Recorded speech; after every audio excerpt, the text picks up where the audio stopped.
ವೀಕ್ಷಕರೇ, ಮೂಗ್ ವಾರ್ತೆಗಳಿಗೆ ಸ್ವಾಗತ. ನಾನು ನಂದಿನಿ. ಈಗ ಮುಖ್ಯಾಂಶಗಳು. ಕಾರ್ಮಿಕರು ದೇಶದ ಆರ್ಥಿಕ ಸಾಮಾಜಿಕ ಅಭಿವೃದ್ಧಿಯ ಶಿಲ್ಪಿಗಳು, ಮುಖ್ಯಮಂತ್ರಿ ಸಿದ್ದರಾಮಯ್ಯ ಹೇಳಿಕೆ. ಒಂದೇ ಹುದ್ದೆಗೆ ಇಬ್ಬರು ಅಧಿಕಾರಿಗಳ ಪೈಪೋಟಿ, ಹೇಮಾವತಿ ಭೂ ಸ್ವಾಧೀನ ಕಚೇರಿಯಲ್ಲಿ ಅಧಿಕಾರಿಗಳ ಜಟಾಪಟಿ. ಕೋಗೋಡು ಗ್ರಾಮದಲ್ಲಿ ಬೀಡು ಬಿಟ್ಟ ಭೀಮಾ ಮತ್ತು ಕ್ಯಾಪ್ಟನ್, ಸ್ಥಳೀಯ ಜನರಲ್ಲಿ ತೀವ್ರ ಆತಂಕ ಸೃಷ್ಟಿಸಿದ ಆನೆಗಳ ಹಾವಳಿ. ವಾರ್ತೆಗಳ ವಿವರ. ಕಾರ್ಮಿಕರು ದೇಶದ ಆರ್ಥಿಕ ಸಾಮಾಜಿಕ ಅಭಿವೃದ್ಧಿಯ ಶಿಲ್ಪಿಗಳು ಎಂದು ಮುಖ್ಯಮಂತ್ರಿ ಸಿದ್ದರಾಮಯ್ಯ ತಿಳಿಸಿದರು. ಕೆಪಿಸಿಸಿ ಕಚೇರಿಯಲ್ಲಿ ಆಯೋಜಿಸಿದ ವಿಶ್ವ ಕಾರ್ಮಿಕ ದಿನಾಚರಣೆ ಕಾರ್ಯಕ್ರಮವನ್ನು ಉದ್ಘಾಟಿಸಿ ಮಾತನಾಡಿದ ಅವರು, 8 ಗಂಟೆಗಳ ಕೆಲಸದ ಅವಧಿ, 8 ಗಂಟೆಗಳ ವಿಶ್ರಾಂತಿ, 8 ಗಂಟೆಗಳ ಕಾಲ ಮನರಂಜನೆ ಅಗತ್ಯವೆಂದು 1886ರಲ್ಲಿ ಚಿಕಾಗೋದಲ್ಲಿ ನಡೆದ ಕಾರ್ಮಿಕರ ಸಂಘಟನೆಗಳು ಹೋರಾಟಗಾರರ ಬೇಡಿಕೆಯಾಗಿತ್ತು. ಅದಕ್ಕೂ ಮುನ್ನ 14 ರಿಂದ 18 ಗಂಟೆಗಳ ಕಾಲ ಕೆಲಸ ಮಾಡಬೇಕಿತ್ತು. ಕಾರ್ಮಿಕರ ಹೋರಾಟದ ದಿನವನ್ನೇ ವಿಶ್ವ ಕಾರ್ಮಿಕರ ದಿನಾಚರಣೆಯನ್ನಾಗಿ ಆಚರಿಸಲಾಗುತ್ತದೆ. ಕಾಯಕವೇ ಕೈಲಾಸ ಎಂದು ಬಸವಣ್ಣ ಹೇಳಿದ್ದರು. ಯಾವುದೇ ಕೆಲಸ ಮಾಡಿದರೂ ಅದಕ್ಕೆ ಸಮಾನ ಗೌರವ ನೀಡಬೇಕು. ಕಾರ್ಮಿಕರು ದೇಶದ ಸಾಮಾಜಿಕ ಆರ್ಥಿಕ ಅಭಿವೃದ್ಧಿಗೆ ಅಗತ್ಯ ಎಂದರು. 1886 ಚಿಕಾಗೋನಲ್ಲಿ ಒಂದು ದೊಡ್ಡ ಹೋರಾಟ ನಡೆಯಿತು. ಕಾರ್ಮಿಕರದು ಎಲ್ಲ ಕಾರ್ಮಿಕ ಸಂಘಟನೆಗಳೆಲ್ಲ ಸೇರ್ಕೊಂಡು ದೊಡ್ಡ ಹೋರಾಟವನ್ನ ಮಾಡಿದ್ರು. ಅವ್ರ ಬೇಡಿಕೆ ಏನಿತ್ತಪ್ಪ ಅಂತಂದ್ರೆ, ಕೆಲಸದ 8 ಗಂಟೆಗಳ ಕಾಲ ಮಾಡಬೇಕು, 8 ಗಂಟೆಗಳು ವಿಶ್ರಾಂತಿ ಬೇಕು, 8 ಗಂಟೆಗಳು ಮನೋರಂಜನೆ ಕಾರ್ಯಕ್ರಮಕ್ಕೆ ಬೇಕು. ಕೆಲಸದ ವೇಳೆ 8 ಗಂಟೆಗಳು ವಿಶ್ರಾಂತಿ, ನಿದ್ದೆ ವಗೈರೆ, ಆಮೇಲೆ 8 ಗಂಟೆಗಳು ಮನೋರಂಜನೆಗಾಗಿ ಬೇಕಾಗಿರ್ತಕ್ಕಂಥದ್ದು. ಇದನ್ನ ಮುಂದಿಟ್ಟುಕೊಂಡು ಹೋರಾಟ ಮಾಡೋರು. ಅದಕ್ಕಿಂತ ಮುಂಚಿತವಾಗಿ ಸುಮಾರು 14 ಗಂಟೆಗಳಿಂದ 18 ಗಂಟೆಗಳ ಕಾಲ ಕೆಲಸ ಮಾಡಬೇಕಾಗಿತ್ತು ಕಾರ್ಮಿಕರು. ಅದಾದ್ಮೇಲೆ 8 ಗಂಟೆಗಳ ಕಾಲ ಕೆಲಸ ಮಾಡ್ತಕ್ಕಂಥ ಪರಿಸ್ಥಿತಿ ನಿರ್ಮಾಣ ಆಯಿತು ಈ ಹೋರಾಟ ಆದ್ಮೇಲೆ. ಆ ದಿನವನ್ನೇ, ಈ ಹೋರಾಟದ ದಿನ ಇದೆಯಲ್ಲ, ಕಾರ್ಮಿಕರ ಹೋರಾಟ ದಿನ ಇದೆಯಲ್ಲ, ಆ ದಿನವನ್ನೇ ವಿಶ್ವ ಕಾರ್ಮಿಕರ ದಿನಾಚರಣೆ ಅಂತೇಳಿ ಆಚರಣೆ ಮಾಡ್ತಾ ಇದ್ದೀವಿ. ಇವತ್ತು ಎಲ್ಲ ಕಾರ್ಮಿಕ ವರ್ಗದವರಿಗೆ ದೇಶದ ಮತ್ತು ರಾಜ್ಯದ, ವಿಶ್ವದ ಕಾರ್ಮಿಕ ದಿನಾಚರಣೆಯ ಶುಭ ಹಾರೈಕೆಗಳನ್ನು ಮಾಡಲಿಕ್ಕೆ ಬಯಸ್ತಾ ಇದ್ದೇನೆ.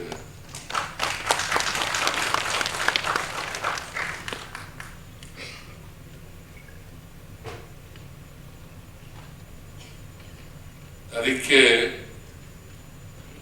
ಬಸವಣ್ಣವರು ಒಂದು ಮಾತನ್ನ ಹೇಳಿದ್ರು, ಕಾಯಕವೇ ಕೈಲಾಸ. ಕಾಯಕವೇ, ಯಾವುದೇ ಕೆಲಸ ಮಾಡಲಿ ಅದು ಸಮಾನ ಗೌರವ ಇರ್ತಕ್ಕಂಥ ಕೆಲಸ. ಕೆಲಸದಲ್ಲಿ ಮಾಡಲಿ, ಮೇಲುಗಡೆ ಮಾಡಲಿ, ಎಲ್ಲರೂ ಸಮಾನರೇ, ಮತ್ತೆ ಸಮಾನ ಗೌರವ ಇರ್ತಕ್ಕಂಥ ಕೆಲಸ. ಅದಕ್ಕೋಸ್ಕರನೇ ಕಾಯಕವೇ ಕೈಲಾಸ ಅಂತ ಹೇಳಿದ್ರು. ಈ ಕಾರ್ಮಿಕರಿದಾರಲ್ಲ, ದೇಶದ ಸಾಮಾಜಿಕ ಆರ್ಥಿಕ ಮತ್ತು ನಿರ್ಮಾಣ ಕಾರ್ಯದಲ್ಲಿ ಇವರು ಬೇಕೇ ಬೇಕು. ದೇಶದ ಸಾಮಾಜಿಕ ಆರ್ಥಿಕ ಅಭಿವೃದ್ಧಿ ಆಗ್ಬೇಕಾದ್ರೆ, ದೇಶದ ಸಂಪತ್ತು ನಿರ್ಮಾಣ ಆಗ್ಬೇಕಾದ್ರೆ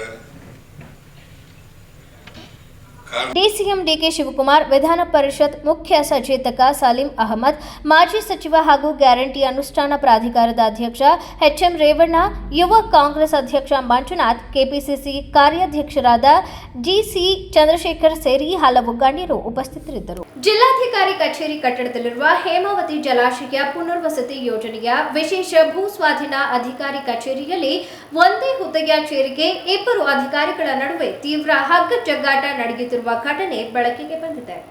ಉಪವಿಭಾಗಾಧಿಕಾರಿ ಗ್ರೇಡ್ ಹುದ್ದೆಯಾಗಿರುವ ಈ ಸ್ಥಾನಕ್ಕಾಗಿ ಹಾಲಿ ಅಧಿಕಾರಿ ಡಾಕ್ಟರ್ ಮಂಜುನಾಥ್ ವಿ ಹಾಗೂ ಹೊಸದಾಗಿ ವರ್ಗಾವಣೆಗೊಂಡ ಮಹೇಶ್ ಪಿಎಸ್ ನಡುವೆ ಅಧಿಕಾರಕ್ಕಾಗಿ ಪೈಪೋಟಿ ತಾರಕಕ್ಕೇರಿದೆ.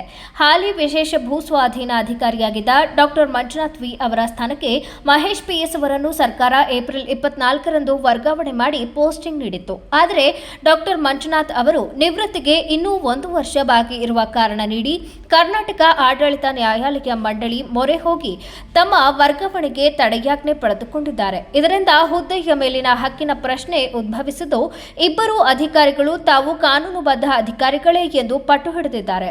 ಡಾಕ್ಟರ್ ಮಂಜುನಾಥ್ ಅವರು ಕೆಎಟಿ ನನ್ನ ವರ್ಗಾವಣೆ ಸ್ಟೇ ನೀಡಿದೆ, ಹೀಗಾಗಿ ನಾನು ಹುದ್ದೆಯಿಂದ ತೆರಳುವ ಪ್ರಶ್ನೆಯೇ ಇಲ್ಲ, ನೀವು ಹೊರಹೋಗಬೇಕು ಎಂದು ಮಹೇಶ್ ಅವರಿಗೆ ಸ್ಪಷ್ಟವಾಗಿ ಹೇಳಿದ್ದಾಗಿ ತಿಳಿದು ಬಂದಿದೆ.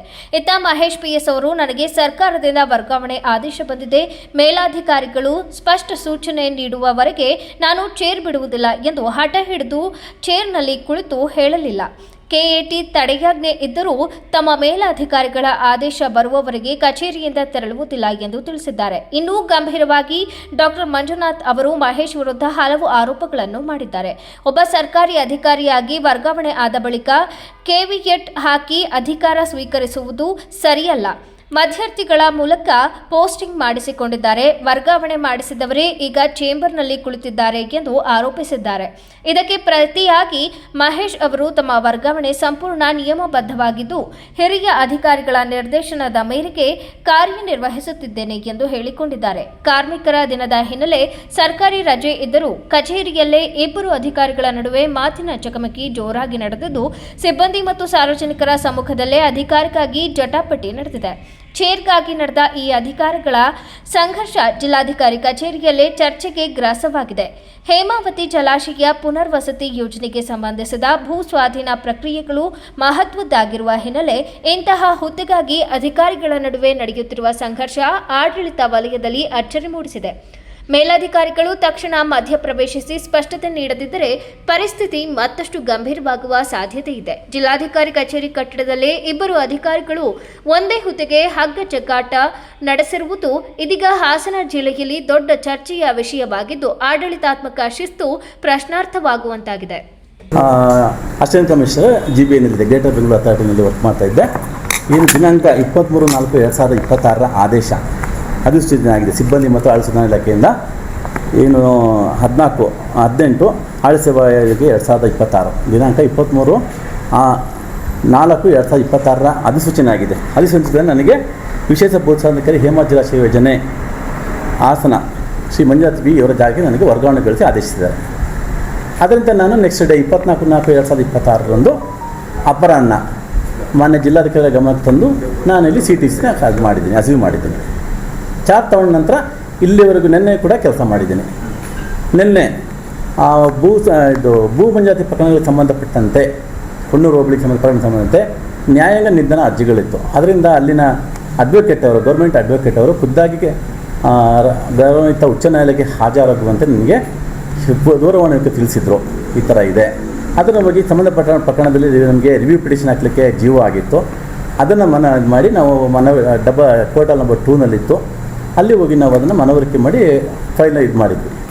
ಈ ಟೈಮಲ್ಲಿ ಈಗ ಏನು ಗೌರವಾನ್ವಿತ KET ಆಡಳಿತಾತ್ಮಕ ನ್ಯಾಯಮಂಡಳಿಯ ಒಂದು ಆದೇಶವನ್ನು ಈ ಮಧ್ಯಂತರ ದೈನಂದಿನ ಆದೇಶವನ್ನು ಹೇಳಿಕೊಂಡು ಅವರು ನಿನ್ನೆ ಬಂದು ಹಿಂದಿನ ಇದ್ದಂಥ ಮಂಜುನಾಥ್ ಪಿ ಅವರು ಬಂದು ಇಲ್ಲಿ ರಿಪೋರ್ಟನ್ನು ಮಾಡ್ಕೊಂಡಿದ್ದಾರೆ. ಅದರಲ್ಲಿ ಏನು ಹೇಳ್ತಾರೆ ಅಂತ ದೈನಂದಿನ ಆದೇಶದಲ್ಲಿ provided with posting in view of the said judgment and government circular dated 33/2006, we hold that the applicant has made out a prima facie case for issuance of an interim directions to the respondent accordingly. Andre respondents are directed not to relieve the applicant from the present place relieve ಅಂತ already relieve ಆಗಿದ್ದಾರೆ ಅವರು. ನಾ self ಮಾಡ್ಕೊಂಡು ಆದರೂ ಕೂಡ court ಹೇಳಿದರೆ posting ತೋರಿಸದೇ ಇದ್ದಾಗ relieve ಮಾಡಿಬಿಡಿ ಇರ್ತಾರೆ until posting provide to him the reporting of the private consul shall be subject is the result of the application ಅಂತ. ಅಂದರೆ ಇಲ್ಲಿ ಪೋಸ್ಟಿಂಗ್ ತೋರಿಸಿದ್ರೆ ರಿಲೀವ್ ಮಾಡಬೇಡಿ ಅಂತ ಒಂದು ಕಂಡೀಷನ್ಸ್ ಇದೆ. ಇದಕ್ಕೆ ನಮ್ಮ ಮೇಡಮ್ ಅಂತ ಕೇಳಿಕೊಂಡು ಮತ್ತು DPR ನಮಗೆ ಇದೆ, ನಮಗೇನು ಆ ಟ್ರಾನ್ಸ್ಫರ್ ಆರ್ಡರ್ಸ್ ಮಾಡಿಬಿಟ್ಟಿದ್ದಾರೆ ಸಿಬ್ಬಂದಿ ಮತ್ತು ಆಡಳಿತ ಸುಧಾರಣಾ ಇಲಾಖೆ ಅವ್ರ ಕ್ಲಾರಿಫಿಕೇಶನ್ ತೊಗೊಂಡು ನಾನು ಅದರ ಮುಂದುವರಿತೀನಿ. ಇಷ್ಟೇ ಇರೋದು ನಮಗೆ ಇದು.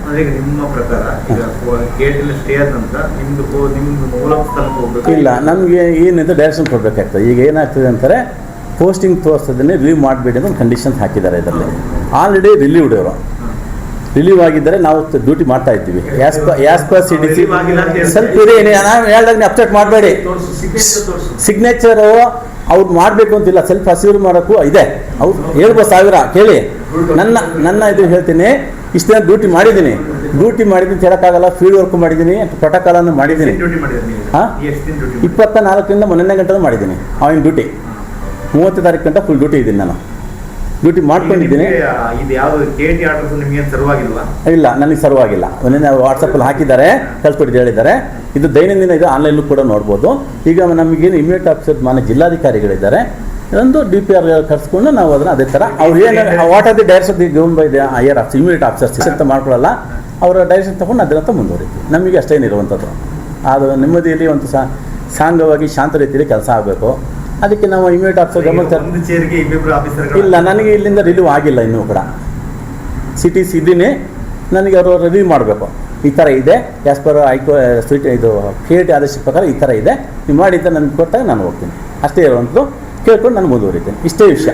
4/2026 ಮಹೇಶ್ PS ಅನ್ನೋರು ಗ್ರೇಟರ್ ಬೆಂಗಳೂರು ಇದರಲ್ಲಿ ಕೆಲಸ ಮಾಡ್ತಾ ಸಹಾಯಕ ಆಯುಕ್ತರು ಆಡಳಿತಾಧಿಕಾರಿ ಇದರಲ್ಲಿ ಕೆಲಸ ಮಾಡ್ತಿದ್ದವರು. ಮೀಡಿಯೇಟರ್ ಲಾಬಿ ತಮ್ಮ ಮುಂದೆನೇ ಒಬ್ಬರು ಇಲ್ಲಿ ಕೂತಿದ್ದಾರಲ್ಲ, ಮೀಡಿಯೇಟರ್ ಲಾಬಿ ಮೂಲಕ HRP ಗ್ರ್ಯಾಂಟ್ಸ್ ವಿಚಾರದಲ್ಲಿ ಇಲ್ಲಿ ವರ್ಗಾವಣೆ ಮಾಡಿಕೊಂಡು ಬಂದಿರ್ತಾರೆ. ನಂದು ಇನ್ನೊಂದು ವರ್ಷ ಮಾತ್ರ ಇಲ್ಲಿ ಸರ್ವಿಸ್ ಬಾಕಿ ಇತ್ತು. ನಾನು ಆಲ್ರೆಡಿ ರಿಕ್ವೆಸ್ಟ್ ಮಾಡಿದ್ದೆ 1 ವರ್ಷ ಮುಂದುವರಿಸಬೇಕು ಅಂತ. ಬಟ್ ಇದು ಮಧ್ಯವರ್ತಿಗಳ ಮೂಲಕ ಅವರೇ KVT ಮತ್ತು ಹೈಕೋರ್ಟ್ಗೆ KVTಗಳನ್ನು ಫೈಲ್ ಮಾಡಿಕೊಂಡು ಆ KVT ಫೈಲ್ ಮಾಡಿದ್ದನ್ನು ನನಗೆ ವಿಷಯ ಗೊತ್ತಿಲ್ಲದೇ ಡ್ರಾಯರಲ್ಲೇ ಅವರು ಕಾಪಿಗಳಿಟ್ಕೊಂಡು ನನಗೆ ಸರ್ವ್ ಮಾಡಿರೋದಿಲ್ಲ. ಆದರೂ ಸಹ KVT ಆದೇಶ ಮಾಡಿದ್ದಾರೆ, ಅದು ನನ್ನ ರಿಲೀವ್ ಮಾಡೋಕ್ಕೆ ಬರೋದಿಲ್ಲ ಮತ್ತು ಕಂಟಿನ್ಯೂಷನ್ ಆಗಬೇಕು ಮತ್ತು ಇವರಿಗೆ ಅಲ್ಲಿ ಹೋಗಿ ಇಟ್ಕೊಂಡು ಮಾಡ್ಕೊಳ್ಳೋವಂಥದ್ದು ಆದೇಶ ಆಗಿದೆ. ಅವ್ರಿಗೆ ಗೊತ್ತಿದೆ, KS ಅಧಿಕಾರಿಯವರು ಆದೇಶ ಗೊತ್ತಿದ್ದರೂ ಸಹ ಅವರು ನಿನ್ನೆನೇ ನಾನು ಬಂದು ಇಲ್ಲಿ ಕಂಟಿನ್ಯೂಷನ್ ಆಗಿ ವರದಿನೂ ಸಹ ಸರ್ಕಾರಕ್ಕೆ ಕಳಿಸಲಾಗಿದೆ. ಆಲ್ರೆಡಿ ನಿನ್ನೆ ಸಂಜೆ 5 ಗಂಟೆಗೆ ಬಂದು KVT ಆದೇಶ ಆದ ತಕ್ಷಣ ಆದೇಶದ ಕಾಪಿ ಮತ್ತು ಪತ್ರಗಳನ್ನು ಸಹ DPRಗೂ ಸಹ ಕಳಿಸಿದ್ದೀನಿ, ಕಂದಾಯ ಇಲಾಖೆಗೆ, ಜಿಲ್ಲಾಧಿಕಾರಿಗಳಿಗೆಲ್ಲ ಕಳಿಸಿದ್ದೀನಿ. ನಾನೇನು ಚಾರ್ಜ್ ಕೊಟ್ಟಿಲ್ಲ ಅವರಿಗೆ, ಅವರೇ ಬಂದು ನಾನು ಹೇಳಿದೆ ಸಂದರ್ಭದಲ್ಲಿ ಅಜ್ಯೂಮ್ ಮಾಡಿಕೊಂಡು ಕೂತ್ಕೊಂಡಿದ್ದಾರೆ. ಅವರೇ CT ಸೈನ್ ಮಾಡಿಕೊಂಡು ಆ್ಯಕ್ಚುಲಿ ಚಾರ್ಜ್ ತೊಗೊಂಡಿಲ್ಲ ಅವರು, ಹಂಗೇನೆ ತೊಗೊಂಡಿದ್ದಾರೆ. ಮತ್ತು ಅವರೇ KTಗೆ ಹಾಕಿರೋದ್ರಿಂದ KT ಆದೇಶ ಅವ್ರ ವಿರುದ್ಧವಾಗಿ ಆಗಿರೋದ್ರಿಂದ ಅದನ್ನು KT ಆದೇಶನ ಅವರು ಅನುಪಾಲನೆ ಮಾಡಲೇಬೇಕು.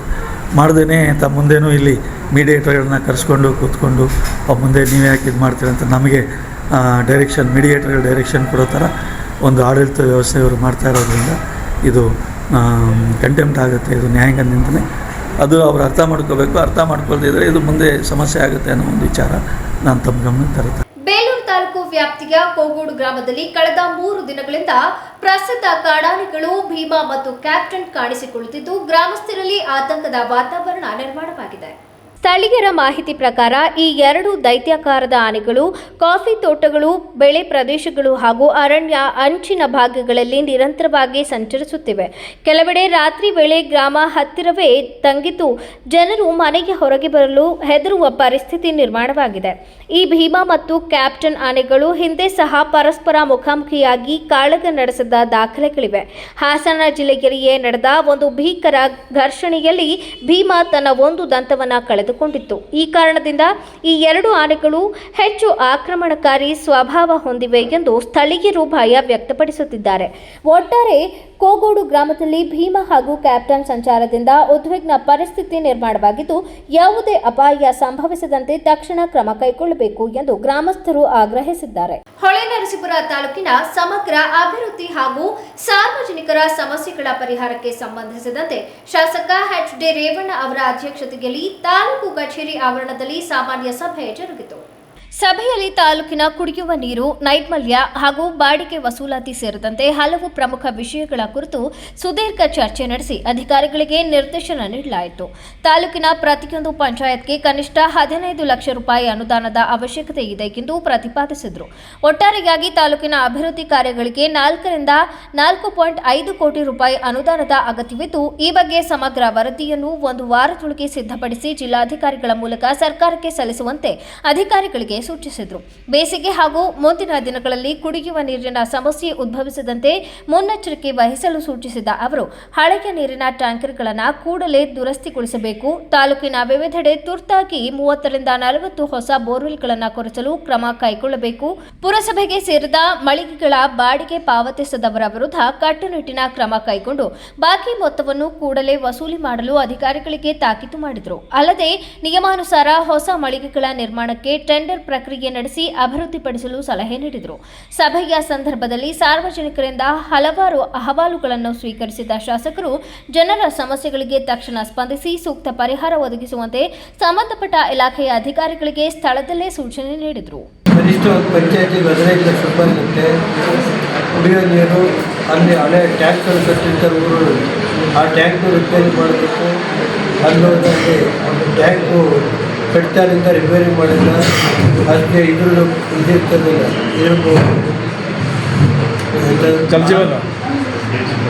ಬ್ಲೀಚಿಂಗ್ ಪೌಡ್ರೆಲ್ಲ ಹಾಕಿ ಕ್ಲೀನ್ ಮಾಡಬೇಕು. ಕುಡಿಯೋ ನೀರಿಗೆ ಆಗಾಗ ಬ್ಲೀಚಿಂಗ್ ಪೌಡ್ರ್ ಹಾಕಿ ಕುಡಿಯೋ ನೀರು ಸ್ವಚ್ಛತೆ ಕಾಪಾಡಬೇಕು. ಕ್ಯಾಟ್ರನ್ನ ಅದೆಲ್ಲ ಹೇಳಿದ್ವಿ. ಅಷ್ಟೇ ಡೈರಿಗೆ ತಾಲೂಕು ಸ್ವಲ್ಪ ಇಳುವರಿಗೆ ತಹಸೀಲ್ದಾರ್ಗೆ ಹೇಳಿದ್ವಿ. ಒಟ್ಟು ಕನಿಷ್ಠ ಒಂದು 4 ರಿಂದ 4 ಕೋಟಿ ಹಣ ಬೇಕಾಯಿತು. ಪಂಚಾಯತಿಗೆ 15 ಲಕ್ಷ ಅಂದರೆ ಆಮೇಲೆ ಪೈಪ್ ಮೇಲೆ ಎಳಿಬೇಕು. ಕೆಲವು ಕಡೆ 30-40 ಮನೆ ಇರ್ತವೆ, ನೀರಿಲ್ಲ, ಅವು ನೀರು ಕೊಡಲೇಬೇಕಲ್ಲ. 30 ಮನೆ 40 ಮನೆ ಅಂಥವನ್ನೆಲ್ಲ ಸರಿಪಡಿಸ್ಬೇಕು ಅಂತ ಹೇಳಿ ಸೂಚನೆ ಕೊಟ್ಟಿದ್ದೀನಿ. ಊರೊಳಗಡೆ ಸರಿಯಾದ ಕೆಲವು ಕಡೆ ನೀರು ಹತ್ತಾ ಇಲ್ಲ, ಬೋರ್ವೆಲ್ ಇದೆ.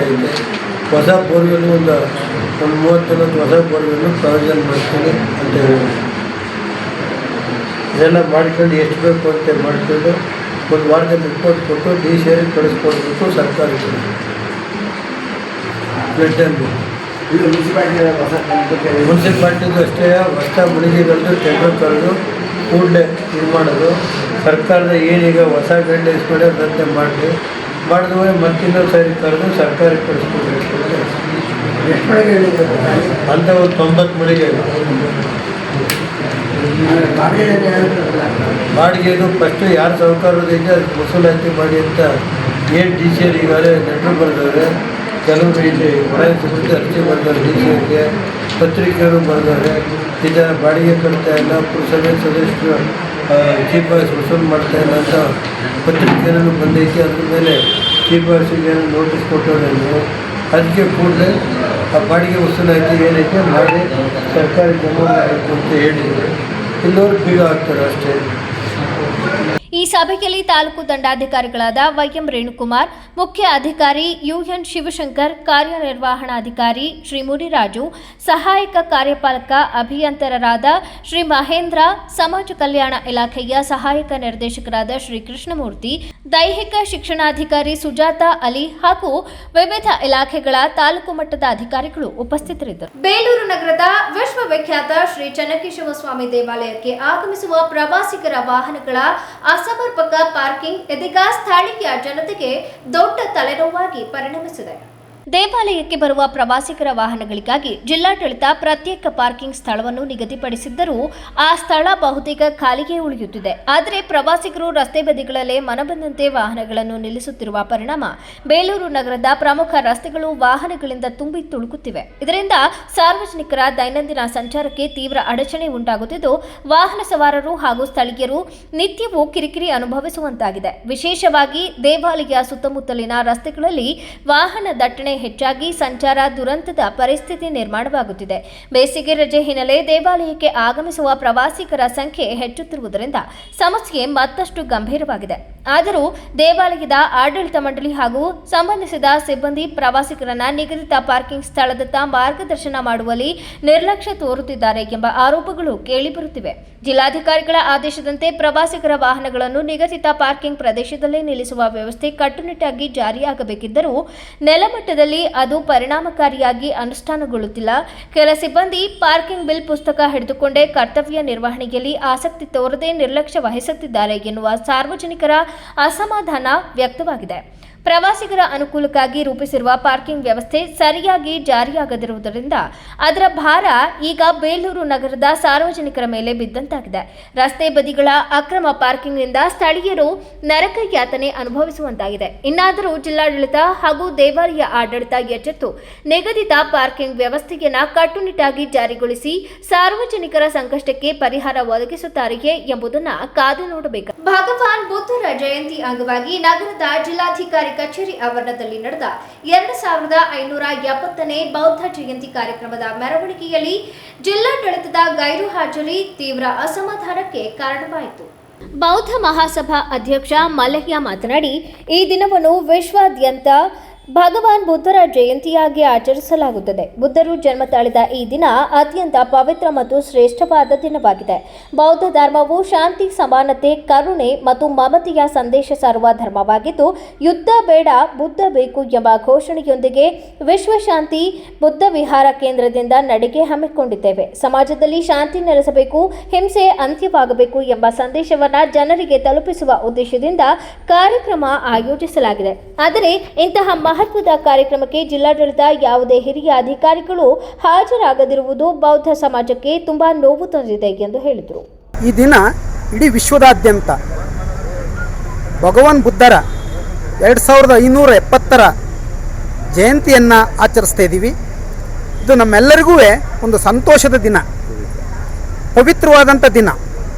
ಭಗವಾನ್ ಬುದ್ಧರು ಜನ್ಮ ತಾಳಿದಂಥ ದಿನ, ಜ್ಞಾನೋದಯ ಆದಂಥ ದಿನ, ಪರಿನಿಬ್ಬಾಣ ಹೊಂದಿದಂಥ ದಿನ. ಈ 3 ದಿನಗಳು ಬುದ್ಧ ಪೂರ್ಣಿಮೆ ದಿನನೇ ಬಂದಿರೋದ್ರಿಂದ ಇದು ನಮ್ಮ ಬೌದ್ಧ ಸಮಾಜಕ್ಕೆ, ಬೌದ್ಧರಿಗೆ ಅತ್ಯಂತ ಶ್ರೇಷ್ಠವಾದಂಥ ದಿನ. ಆದ್ದರಿಂದ ಇವತ್ತು ನಾವು ಈ ದಿನ ಬುದ್ಧ ಜಯಂತಿಯನ್ನು ಆಚರಣೆ ಮಾಡ್ತಾ ಇದ್ದೀವಿ. ನಮ್ಮೆಲ್ಲ ಬೌದ್ಧ ಸಮಾಜದ ಮುಖಂಡರು, ದಲಿತ ಸಂಘರ್ಷ ಸಮಿತಿಯ ಮುಖಂಡರುಗಳು, ಎಲ್ಲ ಪ್ರಗತಿಪರ ನಾಯಕರು, ನಮ್ಮ ಸಮುದಾಯದ ನೌಕರರು ಎಲ್ಲರೂ ಸಹ ಇಲ್ಲಿ ಉಪಸ್ಥಿತರಿದ್ದಾರೆ. ಈ ಕಾರ್ಯಕ್ರಮ ಅತ್ಯಂತ ಸಂತೋಷಕರವಾದಂಥ ಕಾರ್ಯಕ್ರಮ ಆಗಿದೆ. ಆದರೆ ಒಂದು ಕಡೆ ನಮಗೆ ನಾವು ಶಾಂತಿಯನ್ನು ಬಯಸುವಂಥ ಧರ್ಮ ಇದು. ಇಡೀ ವಿಶ್ವದಲ್ಲಿ ಶಾಂತಿಯನ್ನು ಬಯಸುವಂಥ ಧರ್ಮ ಆಗಿದೆ ಇದು. ಯುದ್ಧ ಬೇಡ ಬುದ್ಧ ಬೇಕು ಅಂತಕ್ಕಂಥ ಘೋಷಣೆಯನ್ನು ನಾವು ಹೊರಡಿಸಿದ್ದೀವಿ. ಇಂಥ ಸಂದರ್ಭದಲ್ಲಿ ಇಡೀ ವಿಶ್ವದಲ್ಲಿ ಶಾಂತಿ ನೆಲೆಸಲಿ ಅಂತ ನಾವು ಈ ದಿನ ಒಂದು ವಿಶ್ವ ನಡೆಗೆ ಬುದ್ಧರೆಡೆಗೆ ನಮ್ಮ ನಡೆಗೆ ಅಂತಕ್ಕಂಥ ವಿಶ್ವಶಾಂತಿ ಬುದ್ಧ ವಿಹಾರದ ವತಿಯಿಂದ ಈ ಕಾರ್ಯಕ್ರಮವನ್ನು ನಾವು ಆಯೋಜನೆ ಮಾಡಿದ್ದೀವಿ. ಸೊ ಈ ಸಂದರ್ಭದಲ್ಲಿ ಒಂದು ಬೇಸರದ ಸಂಗತಿ ಏನಪ್ಪ ಅಂದರೆ, ಜಿಲ್ಲಾಡಳಿತ ಪ್ರೋಟೋಕಾಲ್ನ ಪಾಲನೆ ಮಾಡಿಲ್ಲ ಅನ್ನೋದು ನಮ್ಮ ಬೌದ್ಧ ಸಮಾಜಕ್ಕೆ ಭಾಳ ನೋವಿನ ಸಂಗತಿಯಾಗಿದೆ. ಈ ಒಂದು ಶಾಂತಿ ಬಯಸುವಂಥ ಧಮ್ಮಕ್ಕೆ ಸಹಕಾರ ಕೊಡಲಿಲ್ವಲ್ಲ ಅಂತಕ್ಕಂಥದ್ದು ನಮ್ಮ ನೋವಾಗಿದೆ. ಮುಂದಿನ ದಿನಗಳಲ್ಲಿ ಹಿಂಗಾಗದಾಗೆ ಜಿಲ್ಲಾಡಳಿತ ನೋಡ್ಕೋಬೇಕು ಅಂತ ನಾವು ಈ ಸಂದರ್ಭದಲ್ಲಿ ನಾವು ಅವರಲ್ಲಿ ಕೇಳ್ಕೊತೀವಿ. ದಲಿತ ಸಮುದಾಯದ ಮುಖಂಡ ಎಚ್.ಕೆ. ಸಂದೇಶ್ ಮಾತನಾಡಿ, ಬುದ್ಧನ 2570ನೇ ಜನ್ಮ ದಿನಾಚರಣೆಯನ್ನು ಆಚರಿಸುತ್ತಿದ್ದೇವೆ. ಇತ್ತೀಚಿನ ವರ್ಷಗಳಲ್ಲಿ ಸರ್ಕಾರದ ವತಿಯಿಂದ ಬುದ್ಧ ಜಯಂತಿ ಆಚರಣೆ ಮಾಡಬೇಕೆಂದು ನಿರ್ಧಾರ ಕೈಗೊಂಡಿರುವುದು ಶ್ಲಾಘನೀಯ. ಇದಕ್ಕಾಗಿ ಸರ್ಕಾರಕ್ಕೆ ಅಭಿನಂದನೆ ಸಲ್ಲಿಸುತ್ತೇವೆ. ಬುದ್ಧನು ಈ ಜಗತ್ತಿಗೆ ಪ್ರೀತಿ, ಕರುಣೆ, ಮಮಕಾರ ಮತ್ತು ಸಮಾನತೆಯ ಮೌಲ್ಯಗಳನ್ನು ನೀಡಿದ ಮಹಾನ್ ತತ್ವಜ್ಞಾನಿ. ಇಂತಹ ಐತಿಹಾಸಿಕ ಕಾರ್ಯಕ್ರಮದಲ್ಲಿ ಜಿಲ್ಲಾಡಳಿತ ಹಾಜರಾಗಬೇಕಿತ್ತು. ಇಂದು ಮೇ 1 ರಜೆ ದಿನವಾಗಿದ್ದರೂ ಜನರಿಗೆ ಒಳ್ಳೆಯ ಸಂದೇಶ ನೀಡಲು ಅಧಿಕಾರಿಗಳು ಕಾರ್ಯಕ್ರಮಕ್ಕೆ ಬರುವ ಅವಕಾಶವಿತ್ತು. ಜಿಲ್ಲಾಡಳಿತ ಇದನ್ನು ವಿಶೇಷ ಕಾರ್ಯಕ್ರಮವೆಂದು ಪರಿಗಣಿಸಿ ಗಮನ ಕೊಡಬೇಕಾಗಿತ್ತು. ಇಂತಹ ನಿರ್ಲಕ್ಷ್ಯ ಮುಂದಿನ ದಿನಗಳಲ್ಲಿ ಮರುಕಳಿಸದಂತೆ ನಿಗಾ ವಹಿಸಬೇಕು ಎಂದು ಒತ್ತಾಯಿಸಿದರು.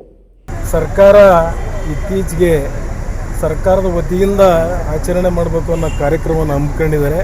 ಅದಕ್ಕೆ ಸರ್ಕಾರಕ್ಕೆ ಅಭಿನಂದನೆ ಸಲ್ಲಿಸ್ತೀವಿ. ವಿಶೇಷವಾಗಿ ಇಂಥ ಒಂದು ಐತಿಹಾಸಿಕ ಕಾರ್ಯಕ್ರಮಕ್ಕೆ ಬುದ್ಧ ಈ ಜಗತ್ತಿಗೆ ಪ್ರೀತಿ, ಕರುಣೆ, ಮಮಕಾರ, ಸಮಾನತೆಯನ್ನು ಕೊಟ್ಟಂಥ ಬುದ್ಧನ ದಿನಾಚರಣೆ ಸಂದರ್ಭದಲ್ಲಿ ಎಲ್ರಿಗೂ ಗೊತ್ತಿದೆ, ಜಿಲ್ಲಾಡಳಿತಕ್ಕೆ ಡೆಪ್ಟಿ ಕಮಿಷನರು, SP ಅವರು, ಅಸಿಸ್ಟೆಂಟ್ ಕಮಿಷನರು, ಅಡಿಷನಲ್ SP ಅವರು ಅವ್ರದ್ದೆಲ್ಲ ಇವರು ತಹಶೀಲ್ದಾರ್ ಏನು ಕೆಲಸ? ಇವತ್ತು ರಜಾ ಅಲ್ವಾ?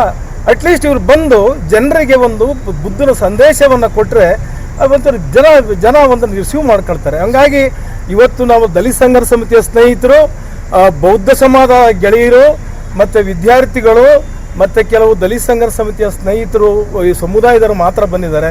ಅದು ನನಗೆ ಕಳಕಳಿ ಮನವಿ ಏನು ಅಂತ ಹೇಳಿದರೆ, ಇವತ್ತು ನಿಜವಾಗ್ಲೂ ಕೂಡ ಜಿಲ್ಲಾಧಿಕಾರಿಗಳು ಅದು ಏನೇ ಕೆಲಸ ಇದು ಡಿ ಸಿ ಅವರಿಗೆ ನಮ್ಗೆ ಅರ್ಥ ಆಗ್ತದೆ. ಡೆಪ್ಟಿ ಕಮಿಷನರ್ ಅನೇಕ ಕೆಲಸಗಳಿದ್ದಾವೆ, ಎಸ್ ಪಿ ಅವ್ರಿಗೂ ಕೆಲಸ ಇದೆ, ಅದು ಬೇರೆ ವಿಚಾರ. ಆದರೆ ಇದೊಂದು ವಿಶೇಷ ಕಾರ್ಯಕ್ರಮ ಅಂತ ನೋಡಬೇಕಾಗಿತ್ತೋ ಅಂತೇಳಿ ನಾನು ಕಳಕಳಿಯ ಮನವಿಯನ್ನು ಮಾಡ್ತಾ, ಮುಂದೆ ಈ ಥರ ಅಚಾತುರ್ಯಕ್ಕೆ ದಯಮಾಡಿ ಅವಕಾಶ ಕೊಡಬಾರದು. ಬುದ್ಧರಂತ, ಅಂಬೇಡ್ಕರ್ ಅಂತ, ಗಾಂಧಿ ಯಾರೇ ಸ್ಟಾಲ್ವಾರ್ಡ್ಸ್ ಅಲ್ಲಿ ಈ ದೇಶದಲ್ಲಿ, ಬುದ್ಧ, ಬಸವಣ್ಣ, ಗಾಂಧಿ, ಕುವೆಂಪು, ಇನ್ನೊಬ್ರು ಯಾರದೇ ಇರಲಿ, ಅವ್ರ ಪರವಾಗಿ ಸಮಾಜದಲ್ಲಿ ನಿಡ್ಕೊಂಡು ಅವರು ಮುಂದೆ ನಿಂತ್ಕೊಂಡು ಜನರ ಮಧ್ಯೆ ನಿಂತ್ಕೊಂಡು ಅವರ ಸಂದೇಶವನ್ನು ಕೊಡ. ಕಾರ್ಯಕ್ರಮದಲ್ಲಿ ಇಂಜಿನಿಯರ್ ಹೇಮಂತ್, ಕನ್ನಡ ಮತ್ತು ಸಂಸ್ಕೃತಿ ಇಲಾಖೆ ಸಹಾಯಕ ನಿರ್ದೇಶಕ ತಾರಾನಾಥ್, ಅಂಬುಕ ಮಲ್ಲೇಶ್, ಜಗದೀಶ್, ಕುಮಾರ್ ಗೌರವ್, ರಾಜಶೇಖರ್, ಚಿನ್ನೇನಹಳ್ಳಿ ಸ್ವಾಮಿ, ಸ್ವಾಮಿಗೌಡ, ಹರೀಶ್ ಉಳುವಾರೆ, ಜೈ ಭೀಮ್ ಬ್ರಿಗೇಡ್ ಜಿಲ್ಲಾಧ್ಯಕ್ಷ ರಾಜೇಶ್, ಶಿವಮ್ಮ, ಗಂಗಾಧರ್ ಸೇರಿದಂತೆ ಇತರರು ಭಾಗವಹಿಸಿದ್ದರು. ಈಗ ಜಾಹೀರಾತು. ನಾನು ಯಾವತ್ತೂ ಮರೆಯಲ್ಲ, ನಾನು ಚಿಕ್ಕವನಾಗಿದ್ದಾಗ ಹುಟ್ಟದಬ್ಬ ಅಂದ್ರೆ ಚಾಕ್ಲೇಟ್. ಜೊತೆಯಾಗಿದ್ದರೆ ಎಲ್ಲರೂ ಸಿಹಿಯಾದ ಸಂಭ್ರಮವು, ಖುಷಿ ಇದ್ದರೆ ಎಲ್ಲೆಲ್ಲೂ ಪ್ರತಿದಿನವೂ ಸಡಗರವು. Campco chocolates spreading. Ratnam silks ಹಾಸನದ ಜನಮನ ಗೆದ್ದಿರುವ ನಂಬರ್ 1 ರೇಷ್ಮೆ ಹಾಗೂ ಫ್ಯಾನ್ಸಿ ಸೀರೆಗಳ ಎಕ್ಸ್ಕ್ಲೂಸಿವ್ ಶೋರೂಮ್. ನಮ್ಮಲ್ಲಿ ಮಹಿಳೆಯರ ಮನಸೂರೆಗೊಳ್ಳುವ Kanchipuram silk sarees, Mysore silks, pure Banaras silks, fancy ಹಾಗೂ cotton sarees, KSIC grade crepe silk, suiting and shirting, ಇನ್ನು ಹಲವಾರು ಬಗೆಯ ಸೀರೆಗಳು ನಿಮ್ಮ ಕೈಗೆಟುಕುವ ದರದಲ್ಲಿ ದೊರೆಯುತ್ತವೆ. ವರ್ಷದ 365 ದಿನಗಳಲ್ಲೂ ಹೋಲ್ಸೇಲ್ ದರದಲ್ಲಿ ಮಾರಾಟ. ಗ್ರಾಹಕರಿಗೆ ಪಾರ್ಕಿಂಗ್ ಹಾಗೂ ಶೌಚಾಲಯದ ವ್ಯವಸ್ಥೆಯೂ ಲಭ್ಯ. ಭೇಟಿ ಕೊಡಿ Ratnam silks, opposite to Rangalakshmi hospital, next to NCC office, RC road, Hassan. Phone number 9164210699 ಹಾಗೂ 08172296399. ಹಾಸನದ ಕೆಆರ್ಪುರಂನಲ್ಲಿ ನೂತನವಾಗಿ ಪ್ರಾರಂಭವಾಗಿರುವ ಸುನಂದ ಸೂಪರ್ ಸ್ಪೆಷಾಲಿಟಿ ಕಣ್ಣಿನ ಆಸ್ಪತ್ರೆಯಲ್ಲಿ ನಿಮ್ಮ ಕಣ್ಣಿನ ಎಲ್ಲ ಸಮಸ್ಯೆಗಳಿಗೆ ಸೂಕ್ತ ಚಿಕಿತ್ಸೆಗಳು ಲಭ್ಯವಿರುತ್ತವೆ. ಪ್ರತಿದಿನ ನುರಿತ ತಜ್ಞರಾದಂಥ doctor Chiranth IM phaco surgeon, doctor Sumanth IM retina surgeon, doctor Madhumita M phaco surgeon ನಿಮ್ಮ ಸೇವೆಗೆ ಲಭ್ಯವಿರುತ್ತಾರೆ. ನಮ್ಮ ಆಸ್ಪತ್ರೆಯ ವಿಶೇಷತೆಗಳು: state of art operation theatre, injection ರಹಿತ ನೋವಿಲ್ಲದ ಶಸ್ತ್ರಚಿಕಿತ್ಸೆ, ಕ್ಯಾಟರಾಕ್ಟ್ ಶಸ್ತ್ರಚಿಕಿತ್ಸೆಗೆ ಅತ್ಯಾಧುನಿಕ ಆರ್ಟ್ಲಿ ಫೇಕೋ ಮೆಷಿನ್, ಅಂತಾರಾಷ್ಟ್ರೀಯ ಮಟ್ಟದ ಲೆನ್ಸಸ್ ಬಳಕೆ, ನುರಿತ ವೈದ್ಯರ ತಂಡದಿಂದ ರೆಟಿನಾ ತೊಂದರೆಗಳಿಗೆ ಚಿಕಿತ್ಸೆ, ಗ್ಲೋಕೋಮಾ ಸಮಸ್ಯೆಗೆ ಚಿಕಿತ್ಸೆ, ಬಾಲ್ಯದ ಕಣ್ಣಿನ ಸಮಸ್ಯೆಗಳಿಗೆ ಚಿಕಿತ್ಸೆ. ನಮ್ಮಲ್ಲಿ ಅತ್ಯಾಧುನಿಕ OCT machine, laser machine, vitrectomy machine ಹಾಗೂ ಇತರೆ ಕಣ್ಣಿನ ಸಮಸ್ಯೆಗಳಿಗೆ ಬೇಕಾಗುವ ಮೆಷಿನ್ಗಳು ಲಭ್ಯವಿರುತ್ತವೆ. ಹೆಸರಾಂತ ಕಂಪನಿಯ ಉತ್ತಮ ಗುಣಮಟ್ಟದ ಕನ್ನಡಕಗಳು ರಿಯಾಯಿತಿ ದರದಲ್ಲಿ ದೊರೆಯುತ್ತವೆ. ನಮ್ಮಲ್ಲಿ ಮುಖ್ಯವಾಗಿ ಯಶಸ್ವಿನಿ ಕಾರ್ಡ್, ಧರ್ಮಸ್ಥಳ ಸಂಘದ ಕಾರ್ಡ್ಗಳ ವಿಮಾ ಸೌಲಭ್ಯ ಹಾಗೂ ಇತರೆ ಖಾಸಗಿ ಕಂಪನಿಗಳ ವಿಮಾ ಸೌಲಭ್ಯಗಳು ದೊರೆಯುತ್ತವೆ. ಭಾನುವಾರ ಹೊರತುಪಡಿಸಿ ಪ್ರತಿದಿನ ಸೋಮವಾರದಿಂದ ಶನಿವಾರದವರೆಗೆ ಬೆಳಗ್ಗೆ 10 ರಿಂದ ಸಂಜೆ 8 ಗಂಟೆವರೆಗೆ ವೈದ್ಯರು ಸಮಾಲೋಚನೆಗೆ ಲಭ್ಯವಿರುತ್ತಾರೆ. ಹೆಚ್ಚಿನ ಮಾಹಿತಿಗಾಗಿ ಸಂಪರ್ಕಿಸಿ. ಹಾಸನದ ನಮ್ಮ ವಿಳಾಸ HAR ಆರ್ಕೇಡ್ 4ನೇ ಕ್ರಾಸ್, ಸಂಪಿಗೆ ರಸ್ತೆ, ಕೆಆರ್ಪುರಂ, ಹಾಸನ. Phone number 9036033343, 9353737288. ತಿಪಟೂರಿನಲ್ಲಿ ಕಳೆದ 3 ವರ್ಷಗಳಿಂದ ಸುನಂದ ಕಣ್ಣಿನ ಆಸ್ಪತ್ರೆ ಕಾರ್ಯನಿರ್ವಹಿಸುತ್ತಿದ್ದು ರೋಗಿಗಳ ಮೆಚ್ಚುಗೆ ಗಳಿಸಿದೆ ಎಂದು ತಿಳಿಸಲು ಆಶಿಸುತ್ತೇವೆ. ತಿಪಟೂರಿನ ನಮ್ಮ ವಿಳಾಸ NH 206, ಹಾಸನ್ ಸರ್ಕಲ್ ಹತ್ತಿರ ಇಂಡಿಯನ್ ಆಯಿಲ್ ಪೆಟ್ರೋಲ್ ಬಂಕ್ ಪಕ್ಕ, ತಿಪಟೂರು. ಫೋನ್ ನಂಬರ್ಸ್ 8310505620 ಮತ್ತು 08023901908. ಸಕಲೇಶಪುರದಲ್ಲಿ ಸುನಂದ ಸೂಪರ್ ಸ್ಪೆಷಾಲಿಟಿ ಕಣ್ಣಿನ ಆಸ್ಪತ್ರೆಯ ವಿಷನ್ ಸೆಂಟರ್ ತೆರೆಯಲಾಗಿದ್ದು ಸೋಮವಾರ ಮತ್ತು ಗುರುವಾರ ನೇತ್ರ ತಜ್ಞರು ಸಮಾಲೋಚನೆಗೆ ಲಭ್ಯವಿರುತ್ತಾರೆ. ಸಕಲೇಶಪುರದ ನಮ್ಮ ವಿಳಾಸ Srinivasa nursing home, 2nd floor, BM road, Sakleshpur. Phone number 7975318630.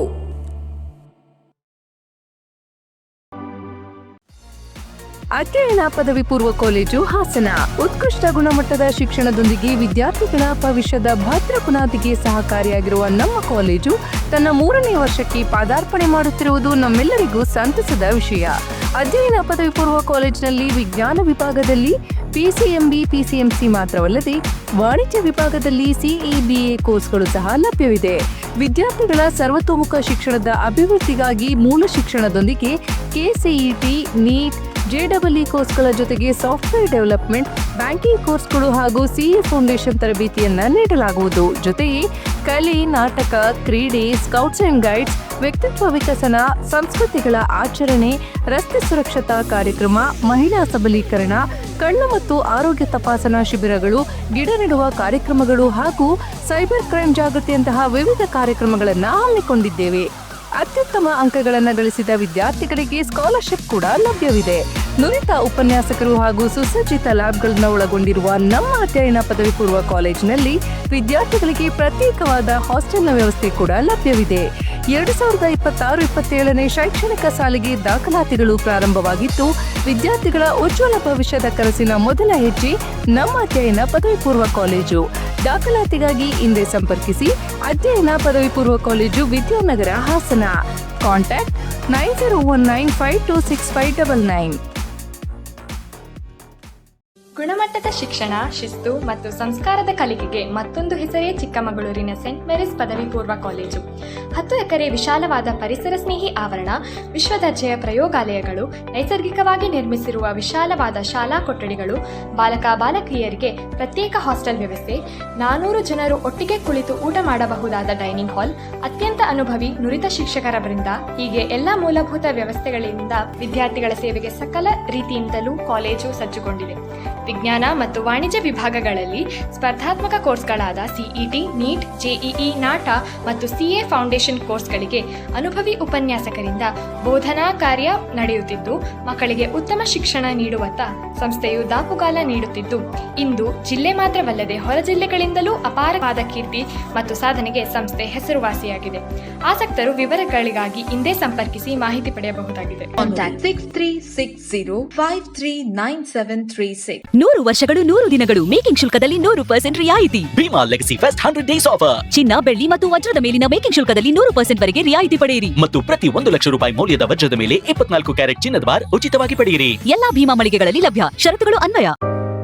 Gomti Kalyana Mantapa 14 ವಸಂತಗಳನ್ನು ಪೂರೈಸಿ 15ನೇ ವರ್ಷಕ್ಕೆ ಪಾದಾರ್ಪಣೆ ಮಾಡುತ್ತಿರುವ ನಮ್ಮ ಗೋಮತಿ ಕಲ್ಯಾಣ ಮಂಟಪವನ್ನ ಹೊಚ್ಚ ಹೊಸ ರೂಪದಲ್ಲಿ ನಿಮ್ಮ ಮುಂದೆ ಪ್ರಸ್ತುತಪಡಿಸುತ್ತಿದ್ದೇವೆ. ಅತ್ಯಾಧುನಿಕವಾಗಿ ನವೀಕರಣಗೊಂಡ ಕಲ್ಯಾಣ ಮಂಟಪದಲ್ಲಿ 1200 ಜನರು ಕೂರಬಹುದಾದಂತಹ ಬ್ಯಾಂಕ್ವೆಟ್ ಹಾಲ್ ಹಾಗೂ 700 ಜನರು ಊಟ ಮಾಡಬಹುದಾದ ಡೈನಿಂಗ್ ಹಾಲ್ ಇದ್ದು, ಮದುವೆ, ಬೀಗರ ಔತಣ, ನಾಮಕರಣ ಮತ್ತು ಎಲ್ಲ ಶುಭ ಸಮಾರಂಭಗಳಿಗೆ ಸಸ್ಯಾಹಾರಿ ಮತ್ತು ಮಾಂಸಾಹಾರಿ ಔತಣಗಳಿಗೆ ಹಾಲ್ ಅನ್ನ ನೀಡಲಾಗುತ್ತದೆ. 4 ಎಕರೆಗೂ ಅಧಿಕ ಜಾಗದಲ್ಲಿ ವಾಹನಗಳಿಗೆ ಉತ್ತಮವಾದ ಪಾರ್ಕಿಂಗ್ ವ್ಯವಸ್ಥೆ ಸಹ ಲಭ್ಯವಿದೆ. ನಿಮ್ಮ ಕುಟುಂಬದ ಸುಂದರ ಕಾರ್ಯಕ್ರಮಗಳನ್ನ ಅತ್ಯುತ್ತಮ ಕ್ಷಣಗಳನ್ನಾಗಿ ಮಾರ್ಪಾಡಾಗಿಸಲು ಒಂದು ಒಳ್ಳೆಯ ಜಾಗ, ಅದುವೇ ನಮ್ಮ ಗೋಮತಿ ಕಲ್ಯಾಣ ಮಂಟಪ. ಗೋಮತಿ ಕಲ್ಯಾಣ ಮಂಟಪ, ಕೋಟ್, ಹೊಸ ಬಸ್ ನಿಲ್ದಾಣದ ಹತ್ತಿರ, ಚನ್ನಪಟ್ಟಣ ಬಡಾವಣೆ, ಹೊಳೆನರಸೀಪುರ ರಸ್ತೆ, ಹಾಸನ. ಬುಕಿಂಗ್ ಹಾಗೂ ಹೆಚ್ಚಿನ ಮಾಹಿತಿಗಾಗಿ ಸಂಪರ್ಕಿಸಿ 9484272661 ಮತ್ತು 8970568666. ಮತ್ತೊಮ್ಮೆ ವಾರ್ತೆಗಳಿಗೆ ಸ್ವಾಗತ. ದ್ವಿತೀಯ ಪಿಯುಸಿ ಫಲಿತಾಂಶದ ಮರು ಮೌಲ್ಯಮಾಪನದ ನಂತರ ಹಾಸನ ಮೂಲದ ವಿದ್ಯಾರ್ಥಿ ಮಂಥನ್ ಎಸ್ ರವರು 597 ಅಂಕಗಳನ್ನು ಗಳಿಸುವ ಮೂಲಕ ರಾಜ್ಯ ಮಟ್ಟದಲ್ಲಿ 4ನೇ ರ್ಯಾಂಕ್ ಪಡೆದಿದ್ದಾರೆ. ಬೆಂಗಳೂರಿನ ಕ್ರೈಸ್ಟ್ ಜೂನಿಯರ್ ಕಾಲೇಜಿನಲ್ಲಿ ವಾಣಿಜ್ಯ ವಿಭಾಗದಲ್ಲಿ ವ್ಯಾಸಂಗ ಮಾಡುತ್ತಿದ್ದ ಹಾಸನ ಮೂಲದ ಮಂಥನ್ ಎಸ್ ರವರಿಗೆ ತಮ್ಮ ದ್ವಿತೀಯ ಪಿಯುಸಿ ಫಲಿತಾಂಶದಲ್ಲಿ ಇನ್ನೂ ಹೆಚ್ಚಿನ ಅಂಕಗಳನ್ನು ಹೊಂದಬಹುದು ಎಂಬ ವಿಶ್ವಾಸದೊಂದಿಗೆ ಮರು ಮೌಲ್ಯಮಾಪನಕ್ಕೆ ಅರ್ಜಿಯನ್ನು ಸಲ್ಲಿಸಿದ್ದು, ಇದೀಗ ಬಂದಿರುವ ಫಲಿತಾಂಶವು ಅವರ ವಿಶ್ವಾಸಕ್ಕೆ ಪುಷ್ಟಿಯನ್ನ ನೀಡುವಂತಿದ್ದು 600ರಲ್ಲಿ 597 ಅಂಕಗಳನ್ನು ಪಡೆಯುವ ಮೂಲಕ ರಾಜ್ಯ ಮಟ್ಟದಲ್ಲಿ 4ನೇ ರ್ಯಾಂಕ್ ಅನ್ನು ಪಡೆದು ಗಮನ ಸೆಳೆದಿದ್ದಾರೆ. ಹಾಸನ ಮೂಲದ ಶರತ್ ಬಿಪಿ ಹಾಗೂ ಡಾಕ್ಟರ್ ಕಾವ್ಯ HM ಅವರ ಪುತ್ರನಾಗಿರುವ ಮಂಥನ್ ಎಸ್ ರವರ ಈ ಸಾಧನೆಗೆ ಪೋಷಕರು, ಕಾಲೇಜು ವೃಂದ ಹಾಗೂ ಹಿತೈಷಿಗಳು ಅತೀವ ಸಂತಸ ವ್ಯಕ್ತಪಡಿಸಿದ್ದು, ಅಮೋಘ್ ವಾಹಿನಿಯೊಂದಿಗೆ ತಮ್ಮ ಅಭಿಪ್ರಾಯವನ್ನು ಹಂಚಿಕೊಂಡಿದ್ದು ಹೀಗೆ. ನಾನು ಕ್ರೈಸ್ಟ್ ಜೂನಿಯರ್ ಕಾಲೇಜ್ ಬೆಂಗಳೂರಲ್ಲಿ ಓದ್ತಿದ್ದೀನಿ. ನನಗೆ ಫಸ್ಟ್ ಮಾರ್ಕ್ಸ್ ಬಂದಾಗ 591 ಔಟ್ ಆಫ್ 600 ಬಂದಿತ್ತು. ಆದರೆ ನನ್ನ ಪ್ರಕಾರ ನಂಗೆ ಇನ್ನೂ ಜಾಸ್ತಿ ಬರಬೇಕಿತ್ತು ಅಂತ ಅಂದ್ಬಿಟ್ಟು ಸ್ಕ್ಯಾನ್ ಕಾಪಿ ತರಿಸಿದ್ದೆ. ಸ್ಕ್ಯಾನ್ ಕಾಪಿಲಿ ಎಲ್ಲ ಚೆಕ್ ಮಾಡಿದ್ದೆ. ಫಸ್ಟ್ ಸ್ಟಾರ್ಟಿಂಗ್ ನನಗೆ ಬಿಸ್ನೆಸ್ ಸ್ಟಡೀಸಲ್ಲಿ 80 ಬಂದಿತ್ತು. ಆಮೇಲೆ ಸೆಕೆಂಡ್ ಟೈಮ್ ರಿವ್ಯಾಲ್ಯೂಷನ್ಗಾದಾಗ ಯಾರೋ ಟೀಚರ್ ಕಟ್ ಮಾಡಿದ್ದಾರೆ ಅದನ್ನ. ಸೊ ಅದನ್ನೆಲ್ಲ ನೋಡಿ ಮತ್ತು ಇಂಗ್ಲೀಷಲ್ಲೂ 4 ಮಾರ್ಕ್ಸ್ ಬರಬೇಕಿತ್ತು, 4-5 ಮಾರ್ಕ್ಸು. ಸೊ ಅದನ್ನೆಲ್ಲ ಕನ್ಸಿಡರ್ ಮಾಡಿ ಅಮ್ಮನ ಜೊತೆ ಕೇಳಿ ರಿವ್ಯಾಲ್ಯೂಷನ್ಗೆ ಹಾಕಿದೆ. ಸೊ ರಿವ್ಯಾಲ್ಯೂಷನ್ಗೆ ಆದಮೇಲೆ ನನಗೆ 6 ಮಾರ್ಕ್ಸ್ ಬಂತು, 2 ಮಾರ್ಕ್ಸ್ ಬಿಸ್ನೆಸ್ ಸ್ಟಡೀಸಲ್ಲಿ ಮತ್ತು 4 ಮಾರ್ಕ್ಸ್ ಇಂಗ್ಲೀಷಲ್ಲಿ. ಸೊ ಅದರಿಂದ ನಂದು 591ಇಂದ 597ಗೆ ಆಗಿ ನನ್ನ ಪರ್ಸೆಂಟೇಜ್ 98.5ಇಂದ 99.5ಗೆ ಜಂಪ್ ಆಗಿದೆ. ಸ್ಟೇಟಿಗೆ 4th ರ್ಯಾಂಕ್ ಬಂದಿದ್ದೀನಿ, ಖುಷಿಯಾಗಿದ್ದೀನಿ. ನನ್ನ ಮಗನ ಫಸ್ಟು ಬಂದಾಗ ಮಾರ್ಕ್ಸು 591 ಇತ್ತು. ಸೊ ನಂಗೆ ನೋಡಿ ತುಂಬ ಬೇಜಾರಾಯಿತು. ನಾನು ಯಾರಿಗೂ ಫೋನ್ ಮಾಡಿ ಹೇಳಲಿಲ್ಲ, ನೀನೇ ಹೇಳ್ಬಿಡು ಅಂತನೆಲ್ಲ ನಿನ್ನ ರಿಸಲ್ಟು ಅಂತ. ಯಾಕೆಂದರೆ ನಾನು ಎಕ್ಸ್ಪೆಕ್ಟ್ ಮಾಡಿದ್ದು ಇವತ್ತು ಬಂದಿರೋ ರಿಸಲ್ಟು. ಸೊ ಅದಕ್ಕೆ ಆನ್ಸರ್ ಸ್ಕ್ರಿಪ್ಟ್ ಎಲ್ಲ ತರಿಸ್ಕೊಂಡು ಚೆಕ್ ಮಾಡಿದಾಗ ನಂಗೆ ಫುಲ್ ಕಾನ್ಫಿಡೆನ್ಸ್ ಬಂತು, ಅವನಿಗೆ ಬಂದೇ ಬರುತ್ತೆ ಮಾರ್ಕ್ಸು ಅಂತ. ಸರಿ, ನನ್ನ ಹಸ್ಬೆಂಡ್ ಶರತ್ನೂ ಕೇಳಿಬಿಟ್ಟು ಇಬ್ಬರು ಸೇರಿಕೊಂಡು ಎಲ್ಲ ಡಿಸೈಡ್ ಮಾಡಿದ್ವು ರಿವಾಲ್ಸ್ಗೆ ಹಾಕೋಣ ಅಂತ. ಸೊ ರಿವಾಲ್ಸ್ಗೆ ಹಾಕಿದ್ವಿ.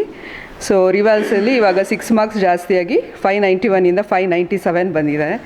ಸೊ ಹಾಸನ್ಗೆ ಮೇ ಬಿ ಇವನೇ ಟಾಪರ್ ಅನಿಸುತ್ತೆ. ಕ್ರೈಸ್ಟ್ ಕಾಲೇಜಲ್ಲೂ ಇವನೇ ಟಾಪರು. ಸೊ ಸ್ಟೇಟಿಗೆ 4th ರ್ಯಾಂಕ್ ಬಂದಿದ್ದಾನೆ. ನಮಗೆಲ್ಲ ತುಂಬ ಖುಷಿಯಾಗಿದೆ. ಇವತ್ತು ನಮಗೆ ತುಂಬ ಖುಷಿ ಆಗ್ತಾಯಿದೆ. ಯಾಕಂದರೆ ಮಗ ರಿವ್ಯಾಲ್ಯೂಷನ್ ಹಾಕಿದ ಮೇಲೆ ಅವನಿಗೆ 597 ಬಂದಿದೆ. ನಾವು ಎಕ್ಸ್ಪೆಕ್ಟ್ ಮಾಡ್ತಾಯಿದ್ವಿ ಔಟ್ ತೆಗಿತಾನೆ ಅಂತ, ಬಟ್ 597 ಬಂದಿದೆ. ಇವತ್ತು ತುಂಬ ಖುಷಿಯಾಗಿದೆ ನಮಗೆಲ್ಲ. ಇವತ್ತು ತುಂಬ ನಮಗೆ ಭಾಳ ಖುಷಿಯಿಂದ ಇದ್ದೀವಿ. ಇವತ್ತು ಅವನು ಭಾಳ ಎಫರ್ಟ್ ಹಾಕಿ, ಭಾಳ ಡೆಡಿಕೇಟೆಡ್ ಆಗಿ, ಸಿನ್ಸಿಯರ್ ಆಗಿ ಓದ್ತಾ ಇದ್ದ. ಎಲ್ಲೋ ಡೈವರ್ಷನ್ ಆಗ್ದಂಗೆ ಭಾಳ ಕಷ್ಟಪಟ್ಟು ಓದ್ತಾ ಇದ್ದ. ಹಂಗಾಗಿ ಇವತ್ತು ಈ ರಿಸಲ್ಟ್ ಬಂದಿದೆ. ನಮಗೆಲ್ಲ ತುಂಬ ಖುಷಿಯಾಗಿದೆ. ICSE ಪಠ್ಯಕ್ರಮ ಆಧಾರಿತ ಹಾಸನದ SRS ಪ್ರಜ್ಞಾ ವಿದ್ಯಾಶಾಲೆಗೆ 2025-26ನೇ ಸಾಲಿನ 10ನೇ ತರಗತಿಯ ಫಲಿತಾಂಶದಲ್ಲಿ 100ರಷ್ಟು ಫಲಿತಾಂಶವನ್ನು ಪಡೆದಿದೆ. ಹಾಸನ ವಿಭಾಗದಲ್ಲಿ ತನ್ವಿತಾ 98% ಫಲಿತಾಂಶ ಪಡೆಯುವುದರ ಮೂಲಕ ಶಾಲೆಗೆ ಪ್ರಥಮ ಸ್ಥಾನವನ್ನು ಪಡೆದುಕೊಂಡಿರುತ್ತಾರೆ. ಶಾಲೆಯ ಅಕ್ಷಯ್ 97% ಪಡೆದಿದ್ದಾರೆ. ಅದೇ ರೀತಿಯಾಗಿ ಶಿಮ್ಸನ 97% ಪಡೆದಿದ್ದಾರೆ. ಒಟ್ಟಾರೆಯಾಗಿ ಹಾಸನದ SRS ಪ್ರಜ್ಞಾ ವಿದ್ಯಾಶಾಲೆಗೆ ಪ್ರಸಕ್ತ ಶೈಕ್ಷಣಿಕ ವರ್ಷದಲ್ಲಿ ಉತ್ತಮ ಫಲಿತಾಂಶ ಪಡೆದಿದೆ. ಈ ಸಂಬಂಧ ಶಾಲೆ ಆಡಳಿತ ಮಂಡಳಿ, ಪ್ರಾಂಶುಪಾಲರು, ಶಿಕ್ಷಕ ವರ್ಗದವರು ಮತ್ತು ಶಿಕ್ಷಕೇತರ ವರ್ಗದವರು ಮಕ್ಕಳ ಸಾಧನೆಯನ್ನ ಮೆಚ್ಚಿ ಪ್ರಶಂಸೆ ವ್ಯಕ್ತಪಡಿಸಿ ಉತ್ತಮ ಅಂಕಗಳನ್ನು ಪಡೆದ ಮಕ್ಕಳಿಗೆ ಹೂವಿನ ಗಿಡಗಳನ್ನು ನೀಡುವ ಮೂಲಕ ಗೌರವಿಸಿದರು. ಈ ಸಂದರ್ಭದಲ್ಲಿ ಶಾಲೆಯ ಸಂಸ್ಥಾಪಕ ರಾಜಗೋಪಾಲ ಶೆಟ್ಟಿ ಮಾತನಾಡಿ, ಮಕ್ಕಳು ಶ್ರಮಪಟ್ಟು ಹೆಚ್ಚು ಅಂಕ ಪಡೆದಿದ್ದಾರೆ, ಜೊತೆಗೆ ಶಿಕ್ಷಕರು ಅವರಿಗೆ ಸಹಕಾರ ನೀಡಿದ್ದಾರೆ ಎಂದು ತಿಳಿಸಿ ಎಲ್ಲ ಮಕ್ಕಳಿಗೂ ಶುಭ ಹಾರೈಸಿದರು. ನನ್ನ ವಯಸ್ಸಿನ ಇದರಲ್ಲಿ ಗೋಲ್ಡನ್ ಡೇ ಅಂತ ಹೇಳ್ಬೋದು ಅಂತ ನಾನು ತಿಳ್ಕೊಂಡಿದ್ದೀನಿ. ಈ ಆಪರ್ಚುನಿಟಿ ನನಗೆ ಈ ವಯಸ್ಸಲ್ಲಿ ಸಿಕ್ಕಿದ್ದು ನನಗೆ ಆ ದೇವ್ರ ಕರುಣೆಯಿಂದ ಸಿಕ್ಕಿದೆ ಅಂತ ಹೇಳಬೇಕು. ಆಮೇಲೆ ಈ ನಮ್ಮ ಸ್ಟೂಡೆಂಟ್ಸ್ ಎಲ್ಲ ಇವರೆಲ್ಲ 1ನೇ ತರಗತಿಯಿಂದ ಫಸ್ಟ್ ಸ್ಟ್ಯಾಂಡರ್ಡಿಂದ ಬಂದು 10th ಸ್ಟ್ಯಾಂಡರ್ಡ್ಗೆ ಎಂಟ್ರ್ ಆಗ್ತಾರೆ. ನಮ್ಮ ಇಲ್ಲಿಂದನೇ ಸ್ಟಾರ್ಟಿಂಗ್ ಅವರು ಕಂಪ್ಲೀಟ್ 10th ತನಕ ಇದು ಮಾಡಿದ್ದಾರೆ. ಅವರು ಭಾಳ ಶ್ರಮ ಪಟ್ಟಿದ್ದಾರೆ. ಮತ್ತು ನಮ್ಮ ಸ್ಟಾಫು ಹಾಗೆ ಹುಡುಗರ ಕಷ್ಟಪಟ್ಟು ಎಲ್ಲರಿಗೂ ಟೋಚ್ ಮಾಡಿ ಎಲ್ಲರಿಗೂ ಒಂಥರ ಫ್ರೆಂಡ್ಶಿಪ್ ಆಗಿ ಅವ್ರಿಗೆ ಟ್ರೀಟ್ ಮಾಡಿದ್ದಾರೆ. ಬೇಸ್ಟ್ರು ಸ್ಟೂಡೆಂಟು ಆ ಥರ ಎಲ್ಲ ಫ್ರೆಂಡ್ಶಿಪ್ಪೇ ಇವ್ರಿಗೆಲ್ಲ ಕೋಚಿಂಗಿಗೆ ಒಳ್ಳೆ ಇದು ಸಿಕ್ತಂತ ಹೇಳ್ತೀನಿ. ಅವ್ರಿಗೆಲ್ಲ ಮುಂದಕ್ಕೆ ಇನ್ನೂ ಶುಭ ಇನ್ನೂ ಗ್ರೇಡ್ಗಳಿದ್ರೆ ಆ ಗ್ರೇಡ್ಗಳು ಎಲ್ಲರಿಗೂ ಬರಲಿ ಅಂತ ನಾನು ದೇವ್ರನ್ನ ಪ್ರಾರ್ಥಿಸ್ತೀನಿ ಎಲ್ಲರಿಗೂ. ಶಾಲಾ ಪ್ರಾಂಶುಪಾಲ ನಟರಾಜ್ ಮಾತನಾಡಿ, 2016ರಲ್ಲಿ ಆರಂಭವಾದ ನಮ್ಮ ಶಾಲೆ ಇದೀಗ 10 ವರ್ಷಗಳನ್ನು ಪೂರೈಸಿ ಪ್ರಥಮ ಬಾರಿಗೆ ICSE ಪಠ್ಯಕ್ರಮದಲ್ಲಿ ಶಾಲೆಗೆ 100% ಫಲಿತಾಂಶ ಪಡೆದಿದೆ. ಪರೀಕ್ಷೆ ಬರೆದ 96 ಮಕ್ಕಳ ಪೈಕಿ 77 ಮಕ್ಕಳು ಡಿಸ್ಟಿಂಕ್ಷನ್ನಲ್ಲಿ ಹಾಗೂ 19 ಮಕ್ಕಳು ಪ್ರಥಮ ದರ್ಜೆಯಲ್ಲಿ ತೇರ್ಗಡೆ ಹೊಂದಿ ಶಾಲೆಗೆ ಕೀರ್ತಿ ತಂದಿದ್ದಾರೆ ಎಂದು ಸಂತಸ ವ್ಯಕ್ತಪಡಿಸಿದರು.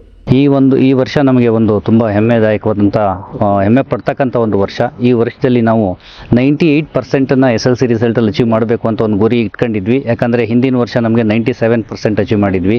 ಸೊ ಆ ಒಂದು ಗೋಲ್ ಏನಿತ್ತು ನಮ್ಮದು, ಆ ಡ್ರೀಮ್ ಗೋಲು, ಅದನ್ನು ನಾವು ರೀಚ್ ಮಾಡಿದ್ದೀವಿ. ನಮ್ಮ ಮಕ್ಕಳು ನಮ್ಮ ಡ್ರೀಮ್ನ ರೀಚ್ ಮಾಡಿದ್ದಾರೆ. 98% ಸ್ಕೋರ್ ಮಾಡೋದ್ರ ಮೂಲಕ ನಮ್ಮೆಲ್ಲರಿಗೂ ಅತ್ಯಂತ ಹೆಮ್ಮೆಯನ್ನು ತಂದಿರ್ತಾರೆ. ಅದ್ರ ಜೊತೆಗೆ 96 ಮಕ್ಕಳುಗಳಿದ್ರು, ಎಲ್ಲ 96 ಮಕ್ಕಳುಗಳು ಕೂಡ ತೇರ್ಗಡೆ ಹೊಂದಿ 100% ಫಲಿತಾಂಶನ ಶಾಲೆಗೆ ಕೊಟ್ಟಿರ್ತಾರೆ. ಅದರಲ್ಲಿ ನಮಗೆ ಫಸ್ಟ್ ಕ್ಲಾಸ್ ಮತ್ತು ಡಿಸ್ಟಿಂಕ್ಷನ್ನಲ್ಲೇ ಎಲ್ಲರೂ ಆಗಿದ್ದಾರೆ. ಯಾವುದೇ ಮಕ್ಕಳು ಕೂಡ ಸೆಕೆಂಡ್ ಕ್ಲಾಸ್ ಆಗಲಿ ಅಥವಾ ಥರ್ಡ್ ಕ್ಲಾಸ್ ಆಗಲಿ ಆ ಥರ ಇರಲ್ಲ. ಅದು ಇನ್ನೊಂದು ರೀತಿಯಲ್ಲಿ ಹೆಮ್ಮೆ. ಓವರಾಲ್ ನಮ್ಮ 100% ರಿಸಲ್ಟ್ ಜೊತೆಗೆ ಡಿಸ್ಟಿಂಕ್ಷನ್ನಲ್ಲೇ 96 ಮಕ್ಕಳಲ್ಲಿ 77 ಮಕ್ಕಳುಗಳು ಡಿಸ್ಟಿಂಕ್ಷನ್ಲಿದ್ದಾರೆ. ಹಾಗೆ ಫಸ್ಟ್ ಕ್ಲಾಸಲ್ಲಿ 19 ಮಕ್ಕಳುಗಳಿದ್ದಾರೆ. ಸೊ ಇದು ಒಂದು ರೀತಿಯಲ್ಲಿ ನಮಗೆ ಎಲ್ಲರೂ ಕೂಡ ಹೆಮ್ಮೆ ಪಡೋಂಥ ಒಂದು ವಿಚಾರ. ನಾವು ಯಾವಾಗ ಮಕ್ಕಳುಗಳಿಗೆ ಎಕ್ಸ್ಟ್ರಾ ಕ್ಲಾಸು, ಕೋಚಿಂಗ್ ಕ್ಲಾಸು ಏನೇ ಹೇಳಿದರೂ ಕೂಡ ಮಕ್ಕಳುಗಳು ಬರ್ತಿದ್ರು. ಮತ್ತು ಇದರಲ್ಲಿ ಪೋಷಕರದು ಏನು ಸಹಕಾರ ಇದೆ ಅದನ್ನು ನಾವು ಎಲ್ಲರೂ ಕೂಡ ನಮ್ಮ ಮ್ಯಾನೇಜ್ಮೆಂಟ್ ವತಿಯಿಂದ ಮತ್ತು ನಮ್ಮ ಸ್ಟಾಫ್ ವತಿಯಿಂದ ಅವ್ರಿಗೆ ಅಭಿನಂದಿಸಲೇಬೇಕು. ಪೋಷಕರ ಸಹಕಾರ ಮತ್ತು ವಿದ್ಯಾರ್ಥಿಗಳ ಪ್ರಯತ್ನ ಮತ್ತು ನಮ್ಮ ಶಿಕ್ಷಕರು ಒಂದು ತಂಡವಾಗಿ ಕಾರ್ಯನಿರ್ವಹಿಸಿ ಒಂದು ಅಭೂತಪೂರ್ವವಾದಂಥ ಒಂದು ಯಶಸ್ಸಿಗೆ ಕಾರಣ ಆಗಿದ್ದಾರೆ. ಎಲ್ಲರೂ ಕೂಡ ನಮ್ಮ ಮ್ಯಾನೇಜ್ಮೆಂಟ್ ಪರವಾಗಿ ಅಭಿನಂದಿಸ್ತೀವಿ. ಮತ್ತು ಯಾರೆಲ್ಲ ವಿದ್ಯಾರ್ಥಿಗಳು ತೇರ್ಗಡೆ ಹೊಂದಿದ್ದಾರೆ ಅವ್ರಿಗೂ ಕೂಡ ನಮ್ಮೆಲ್ಲ ಮ್ಯಾನೇಜ್ಮೆಂಟ್ ವತಿಯಿಂದ ಹೃತ್ಪೂರ್ವಕದ ಅಭಿನಂದನೆಗಳನ್ನ ಸಲ್ಲಿಸ್ತೀವಿ. ಜೊತೆಗೆ ಈ 10 ವರ್ಷದ ಒಂದು ನೆನಪಿಗಾಗಿ ಏನಾದರೂ ನಾವು ಒಂದು ಹೊಸ ಪ್ರಯತ್ನ ಮಾಡಬೇಕು ಅಂತ ನಮ್ಮ ತಲೆಯಲ್ಲಿ ನಮ್ಮ ಮ್ಯಾನೇಜ್ಮೆಂಟ್ ಮೆಂಬರ್ಸಲ್ಲಿ ಬಂದಾಗ ನಮಗೆ ಒಂದು ICSE ಮುಂದುವರೆದ ಒಂದು ಭಾಗ ISC PUC ಇದು ನಮ್ಮ ಹಾಸನದಲ್ಲಿ ಇರಲಿಲ್ಲ. ICSEನಲ್ಲಿ ಓದಿದಂಥ ಮಕ್ಕಳುಗಳು ICSEದೇ PUCನ ICSE ಸಿಲೆಬಸ್ಸಲ್ಲೇ ಮಾಡಬೇಕು ಅಂತ ಅಂದಾಗ ಅವರು ಬೇರೆ ನಗರಗಳಿಗೆ ಹೋಗಬೇಕಾಗಿತ್ತು. ಅದನ್ನು ಮನಗಂಡು ಸೊ ನಮ್ಮ ಮಕ್ಕಳುಗಳಲ್ಲಿ ಇವತ್ತಿನ ಮಕ್ಕಳುಗಳು ತುಂಬ ಪ್ರಬುದ್ಧರಿದ್ದಾರೆ, ಪೊಟೆನ್ಷಿಯಲ್ ಇದೆ. ಅವ್ರ ಪೊಟೆನ್ಷಿಯಲನ್ನು ಅವರು ನಿಜವಾಗ್ಲೂ ಅವ್ರು ಏನಾದ್ರು ಕಾನ್ಸಂಟ್ರೇಟ್ ಮಾಡಿದರೆ ತುಂಬ ಅಚೀವ್ ಮಾಡ್ಬೋದು. ಆ ಒಂದು ಉದ್ದೇಶದಿಂದ ಸೊ ನಾವ್ಯಾಕೆ ಒಂದು PUC ISCನ ಸ್ಟಾರ್ಟ್ ಮಾಡಬಾರ್ದು ಅನ್ನೋ ಒಂದು ಪ್ರಯತ್ನದಲ್ಲಿ ಹೆಜ್ಜೆ ಇಟ್ಟಾಗ ನಮಗೆ ICSE ಕೌನ್ಸಿಲಿಂದ PUC ISCಗೆ ಪರ್ಮಿಷನ್ ಸಿಕ್ಕಿದೆ. ಸೊ ಈ ವರ್ಷದಿಂದ ಜಿಲ್ಲೆಯಲ್ಲಿ ಮೊದಲನೇ ಬಾರಿಗೆ ನಮಗೆ ಸಿಕ್ಕಿರ್ತಕ್ಕಂಥದ್ದು. ಈಗಾಗಲೇ ಪೋಷಕರಿಂದ ತುಂಬ ನಮಗೆ ಸಹಕಾರ ಸಿಗ್ತಾ ಇದೆ. ಈಗಾಗಲೇ ಕೆಲವು ಮಕ್ಕಳುಗಳು ಅಡ್ಮಿಷನ್ ಕೂಡ ತಗೊಂಡಿದ್ದಾರೆ. ನಮ್ಮ ಶಾಲೆಯಲ್ಲೇ ಓದಿರ್ತಕ್ಕಂಥ ಮಕ್ಕಳುಗಳು ಕೂಡ ಇದ್ದಾರೆ. ಬೇರೆ ಶಾಲೆಗಳು, ಬೇರೆ ಬೋರ್ಡ್ ಮಕ್ಕಳುಗಳು ಕೂಡ ಅಡ್ಮಿಷನ್ ಆಗ್ತಾ ಇದ್ದಾರೆ. ಅದು ಸುಸಜ್ಜಿತವಾದಂಥ ಒಂದು ಬೋಧಕರ ತಂಡ ಮತ್ತು ಲ್ಯಾಬ್ಗಳು ಎಲ್ಲದನ್ನು ಕೂಡ ನಾವೀಗ ಆಲ್ರೆಡಿ ರೆಡಿ ಮಾಡ್ಕೊಂಡಿದ್ದೀವಿ. ಇದ್ರ ಜೊತೆಗೆ ಇದೇ 10 ವರ್ಷದ ಒಂದು ಹೆಗ್ಗುರುತಾಗಿ ಇನ್ನೊಂದು ಸಂಸ್ಥೆಯನ್ನು ಹುಟ್ಟಾಕ್ತಾ ಇದ್ದೀವಿ. ಅದು KDB ಸರ್ಕಲ್ಲು. ಅಲ್ಲಿ ಅದೇ ಸೇಮ್ ICSE ಸಿಲೆಬಸ್ನೇ ಹೊಂದಿರತಕ್ಕಂಥ ಇನ್ನೊಂದು ಶಾಲೆಯನ್ನು ನರ್ಸರಿಯಿಂದ 8ನೇ ತರಗತಿಯವರೆಗೆ ಈ ವರ್ಷ ಇರುತ್ತೆ. ಸುಮಾರು 2 ಎಕರೆಯ ಒಂದು ವಿಶಾಲವಾದಂಥ ಸುಸಜ್ಜಿತವಾದಂಥ ಕಟ್ಟಡ ಮತ್ತು ಆಟದ ಮೈದಾನ ಪ್ರತಿಯೊಂದು ಕೂಡ ಎಲ್ಲ ರೀತಿಯಲ್ಲೂ ಕೂಡ ಸುಸಜ್ಜಿತವಾದಂಥ ಒಂದು ಸಂಸ್ಥೆಯನ್ನು ಮತ್ತೊಂದನ್ನು ಇದೇ ವರ್ಷದಿಂದ ಪ್ರಾರಂಭ ಮಾಡ್ತಾ ಇದ್ವಿ. ಅದು ಕೂಡ ನನಗೆ ನಿಮ್ಮೆಲ್ಲರ ಜೊತೆ ಹಂಚಿಕೊಳ್ಳೋಕ್ಕೆ ಹೆಮ್ಮೆ ಅನ್ನಿಸ್ತಾ ಇದೆ. ಇದಕ್ಕೆಲ್ಲದಕ್ಕೂ ಕಾರಣ ಈ ಹಾಸನ ಜಿಲ್ಲೆಯ ಜನತೆ ಮತ್ತು ಪೋಷಕರು ಮತ್ತು ವಿದ್ಯಾರ್ಥಿಗಳು. ಸೊ ನಿಮ್ಮೆಲ್ಲರ ಸಹಕಾರ ಹೀಗೆ ಇರಲಿ. ಮತ್ತು ಎಲ್ಲ ಮಕ್ಕಳುಗಳು ಯಾರೆಲ್ಲ ಇವತ್ತು ತುಂಬ ಫಸ್ಟ್ ಕ್ಲಾಸ್ ಡಿಸ್ಟಿಂಕ್ಷನ್ನಲ್ಲಿ ಪಾಸಾಗಿ ಜೊತೆಗೆ 98%ವರೆಗೂ ಕೂಡ ರೀಚ್ ಆಗಿದ್ದಾರೆ, ಅವರೆಲ್ಲರಿಗೂ ಅವ್ರ ಮುಂದಿನ ಜೀವನದಲ್ಲಿ ದೇವರು ಒಳ್ಳೇದು ಮಾಡಲಿ. ಅವರಿಗೆ ಎಲ್ಲರಿಗೂ ಅಭಿನಂದಿಸ್ತೀನಿ. ಟ್ರಸ್ಟಿ ಆಶಾ ಮಾತನಾಡಿ, ಮಕ್ಕಳು ದೇಶದ ಆಸ್ತಿಯಾಗಬೇಕು ಎಂದು ಯಾವಾಗಲೂ ಹೇಳುತ್ತಿರುತ್ತೇನೆ. ಅದೇ ರೀತಿ ನಮ್ಮ ಶಾಲೆಯ ಮಕ್ಕಳು ಹೆಚ್ಚಿನ ಪರಿಶ್ರಮದಿಂದ ಉತ್ತಮ ಫಲಿತಾಂಶ ಪಡೆದಿದ್ದಾರೆ. ಅದಕ್ಕೆ ಶಾಲೆಯ ಶಿಕ್ಷಕರು, ಸಿಬ್ಬಂದಿ ವರ್ಗ ಹಾಗೂ ಪೋಷಕರ ಸಹಕಾರವೇ ಕಾರಣ ಎಂದರು. ನಾನು ನಮ್ಮ ಮಕ್ಕಳಿಗೆ ಹೇಳ್ತಾ ಇದ್ವಿ ಯಾವಾಗಲೂ ಸ್ಕೂಲಲ್ಲಿ, ಮಕ್ಕಳ ಈ ದೇಶದ ಆಸ್ತಿ ಆಗಬೇಕು ನೀವು ಅಂತ. ಸೊ ಆ ನಿಟ್ಟಿನಲ್ಲಿ ICSE ಯಾವಾಗಲೂ ಕಷ್ಟ ಅಂತ ಎಲ್ಲ ಮಕ್ಕಳಲ್ಲಿ ಮತ್ತು ಪೇರೆಂಟ್ಸ್ ತಲೆಯಲ್ಲೂ ಸ್ವಲ್ಪ ಇದು ಕುಳಿತುಕೊಂಡಿದೆ. ಅದನ್ನೆಲ್ಲ ಬೀಟ್ ಮಾಡಿ ನಮ್ಮ ಮಕ್ಕಳು ಇವತ್ತು ಸಾಧನೆ ಮಾಡಿದ್ದಾರೆ. ಏನು ಮಾಡಿದ್ರು ಇವತ್ತಿನ ಜೆನ್ಸಿ ಜನ್ರೇಷನ್ ಅಂತ ನಾವು ಏನು ಹೇಳ್ತೀವೋ ಈ ಮಕ್ಕಳಲ್ಲಿ ಆ ಎಲ್ಲ ಪೊಟೆನ್ಷಿಯಲ್ ICSE ಇರಬಹುದು, ISE ಇರಬಹುದು, ಎಲ್ಲನೂ ಕ್ರ್ಯಾಕ್ ಮಾಡುವಂತಹ ಶಕ್ತಿ ಇರೋದರಿಂದ ಅದನ್ನು ಸಪೋರ್ಟ್ ಮಾಡಿ ಮುಂದೆ ISEನಲ್ಲಿ ಮುಂದುವರಿರಿ ಮಕ್ಕಳ. ಹಾಗೆಯೇ ತುಂಬ ಸಂಸ್ಕೃತವಂತರಾಗಿ ಸುಸಂಸ್ಕೃತರಾಗಿ ಈ ದೇಶನ ಮುನ್ನಡೆಸುವಂಥವರಾಗಿ ಅಂತ ಹೇಳಿ ನಾನು ವಿಶ್ ಮಾಡ್ತೀನಿ ನಮ್ಮ ಮಕ್ಕಳಿಗೆ. I am very happy that have scored 98% in ICSE board results. I am studying in this school from 6th standard and my school has supported me in every aspects, that is academics, sports and even other activities, and my teachers have encouraged me to do my best.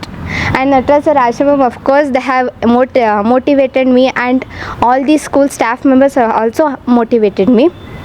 So I'm very glad that our school is starting new ISE, that is 11th and 12th with NEET, JEE and KCT coaching.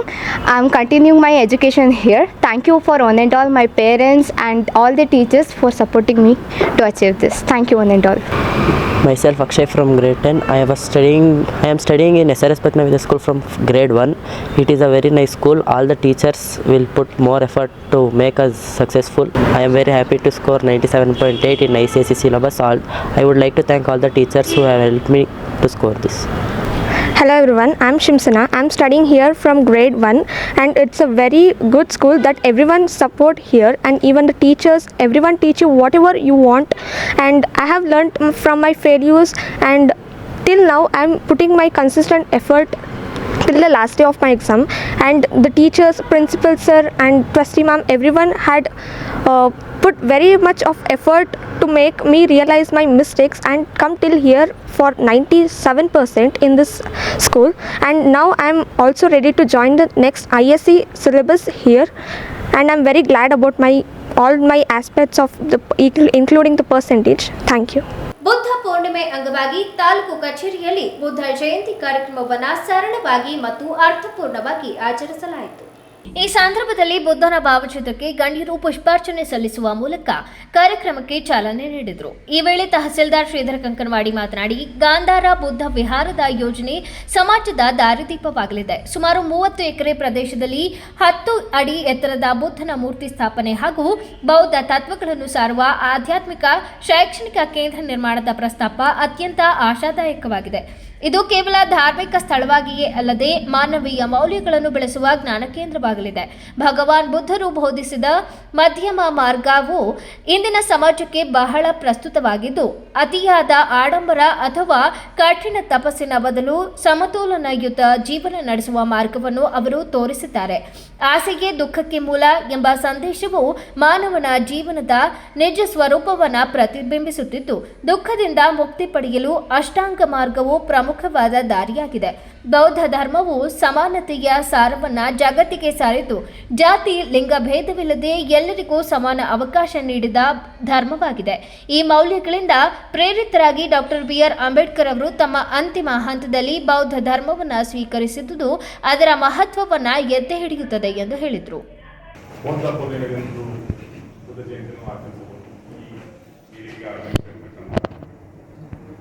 ಸಮುದಾಯದ ಮುಖಂಡರು, ಬೆಂಗಳೂರು ತಾಲೂಕಿನ ಅಧಿಕಾರಿ ವರ್ಗದವರು ಹಾಗೂ ಸಿಬ್ಬಂದಿಗಳು, ಪತ್ರಕರ್ತರಿಂದ ಒಂದು 30 ಎಕರೆ ಜಮೀನನ್ನು ನಾವು ರಿಸರ್ವ್ ಮಾಡೋಕ್ಕೆ ಪ್ರಸ್ತಾವನೆಗಳು ನಡೀತಾ ಇದ್ದಾವೆ. ಸೊ ಅಲ್ಲಿ ಒಂದು 30 ಎಕರೆ ಜಾಗದಲ್ಲಿ ಒಂದು ಸ್ಟ್ಯಾಚ್ಯೂ ಸ್ಥಾಪಿಸಿ, ಬುದ್ಧದ ಮೂರ್ತಿಯನ್ನು ಸ್ಥಾಪಿಸಿ ಅಲ್ಲಿ ಬುದ್ಧ ತತ್ವಗಳನ್ನ ಸಾರುವ ಒಂದು ಸ್ಥಳ, ಒಂದು ಐತಿಹಾಸಿಕ ಸ್ಥಳ ಆಗಂತ ನಮ್ಮ ಮುಖಂಡರದ್ದು, ಬೇಲೂರು ಜನತೆಯದು, ಬಿಕ್ಕೂರು ಜನತೆಯದು ಆಗಿರುತ್ತೆ. ಇದು ಹಾಗೆ ಮುಂದುವರೆದು ಬುದ್ಧರ ಬಗ್ಗೆ ನಾವು ನೆನಪಿಸಿಕೊಳ್ಳಬೇಕಾದ್ರೆ ಸುಮಾರು 6ನೇ ಶತಮಾನದ ಆಸ್ಪಾಸಿನಲ್ಲಿ ಜಾತಿ ಭೇದ, ಸಮಾಜದಲ್ಲಿ ಮೇಲು ಕೀಳು ಮುಂತಾದ ಅನೇಕ ಸಮಸ್ಯೆಗಳಿಂದ ಜಗತ್ತು ಬಾಳುತ್ತಿತ್ತು. ಆ ಸಂದರ್ಭದಲ್ಲಿ ಜೀವನದ ಮುಖ್ಯ ಉದ್ದೇಶ ಮೋಕ್ಷವನ್ನು ಹೇಗೆ ಪ್ರಾಪ್ತಿ ಮಾಡಬಹುದು, ಜೀವನದಲ್ಲಿ ನಾವು ಮೋಕ್ಷವನ್ನು ಯಾವ ರೀತಿ ಪ್ರಾಪ್ತಿ ಮಾಡಬಹುದು ಅನ್ನೋ ಒಂದೇ ಸಮಸ್ಯೆ ಆಗಿತ್ತು. ಕೆಲವೊಂದು ಧರ್ಮಗಳು ಮೋಕ್ಷವನ್ನು ಮಾಡಬೇಕಾದ್ರೆ ಆಡಂಬರದ ಪೂಜೆ ಪುನಸ್ಕಾರಗಳು, ಈಗೆಲ್ಲ ನಾವು DJ ಅದು ಇದು ಮೊನ್ನೆ ಅಂಬೇಡ್ಕರ್ ಜಯಂತಿ ಆಯ್ತಲ್ಲ, ಈ ರೀತಿ ಏನೇನೋ ಒಂದು ಕಲ್ಪನೆಗಳಿದ್ದು ಆವಾಗ ಮಾತ್ರ ನಾವು ಮೋಕ್ಷವನ್ನು ಪ್ರಾಪ್ತಿ ಪಡೆಯೋಕೆ ಸಾಧ್ಯ ಆಗ್ತದೆ ಅಂತೇಳಿ ಒಂದು ಕಲ್ಪನೆಗಳಿತ್ತು. ಅವೆಲ್ಲ ದುಡ್ಡಿದ್ದವ್ರಿಗೆ ಮಾತ್ರ ಮಾಡಕ್ಕೆ ಸಾಧ್ಯ ಆಗ್ತದೆ, ಆ ಪೂಜೆಗಳನ್ನ ಬಲಿಗಳನ್ನ ಕೊಡೋಕ್ಕಾಗ್ತದೆ. ಆಮೇಲೆ ಜೈನ ಧರ್ಮ ಬಂತು. ಅವ್ರೇನು ಹೇಳಿದ್ರು, ಇಲ್ಲ ನಾವು ತ್ಯಾಗದಿಂದ ಮಾತ್ರ, ಕಠಿಣ ಶ್ರೇಷ್ಠತೆಯಿಂದ ಮಾತ್ರ ನಾವು ಮೋಕ್ಷವನ್ನು ಪ್ರಾಪ್ತಿ ಮಾಡೋಕ್ಕಾಗ್ತದೆ, ನಮ್ಮ ಶರೀರವನ್ನು ದಂಡಿಸಿ ಇದನ್ನ ಮಾಡಿದ್ರಿಂದ ಮಾತ್ರ ಮೋಕ್ಷವನ್ನು ಪ್ರಾಪ್ತಿ ಮಾಡೋಕೆ ಸಾಧ್ಯ ಅಂತ ಹೇಳಿದ್ರು. ಸಾಮಾನ್ಯ ವ್ಯಕ್ತಿಗೆ ಆ ಆಚರಣೆಗಳನ್ನ ಅನುಸರಿಸುವ ಸ್ವಲ್ಪ ಕಷ್ಟ ಆಗುತ್ತೆ. ಅವಾಗ ಗೌತಮ್ ಬುದ್ಧರು ನೋಡ್ತಾರೆ, ಈ ಜೀವನದಲ್ಲಿ ನಾನು ರಾಜ ಆಗಿದ್ದೀನಿ, 4 ಇನ್ಸಿಡೆಂಟ್, ಅವ್ರಿಗೆ ಒಬ್ಬ ವಯಸ್ಸಾದವರು, ಆಮೇಲೆ ಒಂದು 4 ಇನ್ಸಿಡೆಂಟ್ ನೋಡಿ ಅವ್ರ ಮನ ಪರಿವರ್ತನೆ. ನಾವೆಲ್ಲ ಇಷ್ಟೆಲ್ಲ ಆಸ್ತಿ ಇದ್ದು ಅಲ್ಟಿಮೇಟ್ ಗೋಲ್ ಏನು ನಮ್ಮದು ಜೀವನ, ನಾವು ಅಂತಿಮ ಗುರಿಯನ್ನು ತಲುಪಬೇಕಾದ್ರೆ ಯಾವುದು?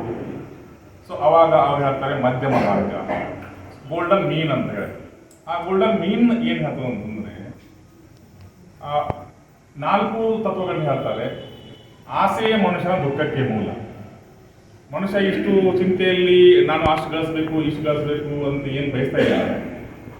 ಎಲ್ಲ ದುಃಖಕ್ಕೂ ಮೂಲ ಆಸೆ. ಈ ಆಸೆಯನ್ನು ಹೇಗೆ ನಾವು ಹೊರಹಾಕ್ಬೋದು ಅಂದರೆ ಸಮ್ಯಕ ಜ್ಞಾನ, ಸಮ್ಯಕ ಶ್ರದ್ಧೆ, ಸಮ್ಯಕ ಆಚರಣೆ ಅಂತ 4 ತತ್ವಗಳನ್ನು ಹೇಳಿದರು. ಇವುಗಳನ್ನು ಹೇಗೆ ರೂಪಿಸಬೇಕಂದ್ರೆ ಒಂದು ಅಷ್ಟಾಂಗ ಮಾರ್ಗ ಅಂತ ಒಂದು ಅಷ್ಟಾಂಗ ಮಾರ್ಗವನ್ನು ಬೋಧಿಸಿ ನಾವು ಅವನ್ನೆಲ್ಲ ನಾನು ಎಕ್ಸ್ಪ್ಲೇನ್ ಮಾಡ್ಕೊಂಡು ಕೊಡಲ್ಲ ಈಗ. ಸೊ ಇವತ್ತಿಗೂ ಸಮಾಜದಲ್ಲಿ ಬಹಳ ಇದಿದ್ದಾವೆ. ಈ ಸಂದರ್ಭದಲ್ಲಿ police inspector Revanna, PSI S G Patil, ಪುರಸಭೆ ಮುಖ್ಯಾಧಿಕಾರಿ ಬಸವರಾಜು ಶಿಗ್ಗಾವಿ, ಶಿವಮರಿಯಪ್ಪ, ಧನಂಜಯ್, ಶಿವಪ್ಪ ಸೇರಿದಂತೆ ಇತರರು ಹಾಜರಿದ್ದರು. ವಾಹನ ಚಲಾಯಿಸುತ್ತಿದ್ದ ವೇಳೆ ಮೊಬೈಲ್ ಕರೆ ಸ್ವೀಕರಿಸಲು ಮುಂದಾದ ಚಾಲಕನೊಬ್ಬನ ಅಜಾಗರೂಕತೆಯಿಂದ ಟಾಟಾ ನೆಕ್ಸಾನ್ ಕಾರು ರಸ್ತೆ ಮಧ್ಯೆ ನಿರ್ಮಿಸಲಾಗಿದ್ದ ರಕ್ಷಣಾತ್ಮಕ ಡಿವೈಡರ್ಗೆ ನುಗ್ಗಿದ ಘಟನೆ ಹಾಸನ ನಗರದಲ್ಲಿ ನಡೆದಿದೆ. ಕ್ಷಣಾರ್ಧದಲ್ಲಿ ನಡೆದ ಈ ಅವಘಡದಿಂದ ಕಾರಿನ ಮುಂಭಾಗ ಸಂಪೂರ್ಣ ಜಖಂಗೊಂಡಿದ್ದು, ಡಿವೈಡರ್ಗೆ ಸಹ ಹಾನಿಯಾಗಿದೆ. ಅದೃಷ್ಟವಶಾತ್ ಯಾವುದೇ ಪ್ರಾಣಹಾನಿ ಸಂಭವಿಸಿಲ್ಲ. ನಗರದ ಜಿಲ್ಲಾಧಿಕಾರಿ ಕಚೇರಿ ಹಾಗೂ ತಹಸೀಲ್ದಾರ್ ಕಚೇರಿ ಮಧ್ಯೆ ಇರುವ ಬಿಎಂ ರಸ್ತೆ ವೃತ್ತದಲ್ಲಿ ಈ ಅಪಘಾತ ಸಂಭವಿಸಿದೆ. ಬಿಎಂ ರಸ್ತೆಯಿಂದ ಎನ್ಆರ್ ವೃತ್ತದ ಕಡೆಗೆ ಸಾಗುತ್ತಿದ್ದ ಟಾಟಾ ನೆಕ್ಸಾನ್ ಕಾರಿನ ಚಾಲಕ ಮೊಬೈಲ್ ಫೋನ್ಗೆ ಬಂದ ಕರೆ ಸ್ವೀಕರಿಸಲು ಯತ್ನಿಸಿದ್ದಾನೆ. ಆ ಕ್ಷಣದಲ್ಲಿ ವಾಹನದ ಮೇಲಿನ ನಿಯಂತ್ರಣ ತಪ್ಪಿ ಏಕಮುಖ ಸಂಚಾರಕ್ಕಾಗಿ ರಸ್ತೆ ಮಧ್ಯೆ ಅಳವಡಿಸಲಾಗಿದ್ದ ಡಿವೈಡರ್ಗೆ ಕಾರು ವೇಗವಾಗಿ ನುಗ್ಗಿದೆ. ಡಿಕ್ಕಿಯ ಪರಿಣಾಮ ಕಾರಿನ ಮುಂಭಾಗದ ಬಂಪರ್, ಬ್ಯಾನೆಟ್ ಹಾಗೂ ಮುಂಭಾಗದ ಭಾಗಗಳು ತೀವ್ರವಾಗಿ ಹಾನಿಗೊಳಗಾಗಿವೆ. ಕಾರಿನ ಒಂದು ಟೈರ್ ಬಸ್ಟ್ ಆಗಿದ್ದು, ವಾಹನದ ಮುಂಭಾಗ ಬಹುತೇಕ ಛಿದ್ರಗೊಂಡಂತಾಗಿದೆ. ಜೊತೆಗೆ ರಸ್ತೆ ಸುರಕ್ಷತೆಗಾಗಿ ಅಳವಡಿಸಲಾಗಿದ್ದ ಸಿಮೆಂಟ್ ತಡೆಗೋಡೆ ಮುರಿದು ಕಬ್ಬಿಣದ ರಾಡುಗಳು ಬಾಗಿ ಹೋಗಿವೆ. ಅಪಘಾತ ಸಂಭವಿಸಿದ ಸ್ಥಳ ನಗರದಲ್ಲೇ ಜನಸಂಚಾರ ಮತ್ತು ವಾಹನ ಸಂಚಾರ ಹೆಚ್ಚಿರುವ ಪ್ರದೇಶವಾಗಿರುವುದರಿಂದ ಕೆಲಕಾಲ ಆತಂಕದ ವಾತಾವರಣ ನಿರ್ಮಾಣವಾಯಿತು.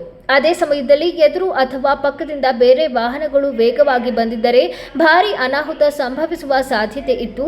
ಅದೃಷ್ಟವಶಾತ್ ಈ ಘಟನೆಯಲ್ಲಿ ಚಾಲಕ ಸೇರಿದಂತೆ ಯಾರಿಗೂ ಗಂಭೀರ ಗಾಯಗಳಾಗಿಲ್ಲ. ಸ್ಥಳದಲ್ಲಿದ್ದ ಸಾರ್ವಜನಿಕರು ಕೂಡಲೇ ನೆರವಿಗೆ ಧಾವಿಸಿ ಪರಿಸ್ಥಿತಿಯನ್ನು ನಿಯಂತ್ರಿಸಲು ಸಹಕರಿಸಿದರು. ಸುದ್ದಿ ತಿಳಿದು ಸ್ಥಳಕ್ಕೆ ಪೊಲೀಸರು ಆಗಮಿಸಿ ಪರಿಶೀಲನೆ ನಡೆಸಿದರು. ಅಪಘಾತಕ್ಕೀಡಾದ ಕಾರನ್ನು ನಂತರ ಪೊಲೀಸ್ ಠಾಣೆಗೆ ಕರೆದೊಯ್ಯಲಾಯಿತು. ಘಟನೆಯ ಕುರಿತು ಪ್ರಕರಣ ದಾಖಲಿಸಿ ತನಿಖೆ ನಡೆಸಲಾಗುತ್ತಿದೆ. ವಾಹನ ಚಲಾಯಿಸುವಾಗ ಮೊಬೈಲ್ ಬಳಕೆ ಎಷ್ಟು ಅಪಾಯಕಾರಿಯಾಗಿದೆ ಎಂಬುದಕ್ಕೆ ಈ ಘಟನೆ ಸ್ಪಷ್ಟ ಉದಾಹರಣೆಯಾಗಿದೆ. ಕೊನೆಯಲ್ಲಿ ಮತ್ತೊಮ್ಮೆ ಮುಖ್ಯಾಂಶಗಳು. ಕಾರ್ಮಿಕರು ದೇಶದ ಆರ್ಥಿಕ ಸಾಮಾಜಿಕ ಅಭಿವೃದ್ಧಿಯ ಶಿಲ್ಪಿಗಳು, ಮುಖ್ಯಮಂತ್ರಿ ಸಿದ್ದರಾಮಯ್ಯ ಹೇಳಿಕೆ. ಒಂದೇ ಹುದ್ದೆಗೆ 2 ಅಧಿಕಾರಿಗಳ ಪೈಪೋಟಿ, ಹೇಮಾವತಿ ಭೂ ಸ್ವಾಧೀನ ಕಚೇರಿಯಲ್ಲಿ ಅಧಿಕಾರಿಗಳ ಜಟಾಪಟಿ. ಕೋಗೋಡು ಗ್ರಾಮದಲ್ಲಿ ಬೀಡು ಬೆಟ್ಟ ಭೀಮಾ ಮತ್ತು ಕ್ಯಾಪ್ಟನ್, ಸ್ಥಳೀಯ ಜನರಲ್ಲಿ ತೀವ್ರ ಆತಂಕ ಸೃಷ್ಟಿಸಿದ ಆನೆಗಳ ಹಾವಳಿ. ಮುಂದಿನ ವಾರ್ತಾ ಸಂಚಿಕೆಯಲ್ಲಿ ಮತ್ತೊಮ್ಮೆ ಭೇಟಿಯಾಗೋಣ. ನಮಸ್ಕಾರ.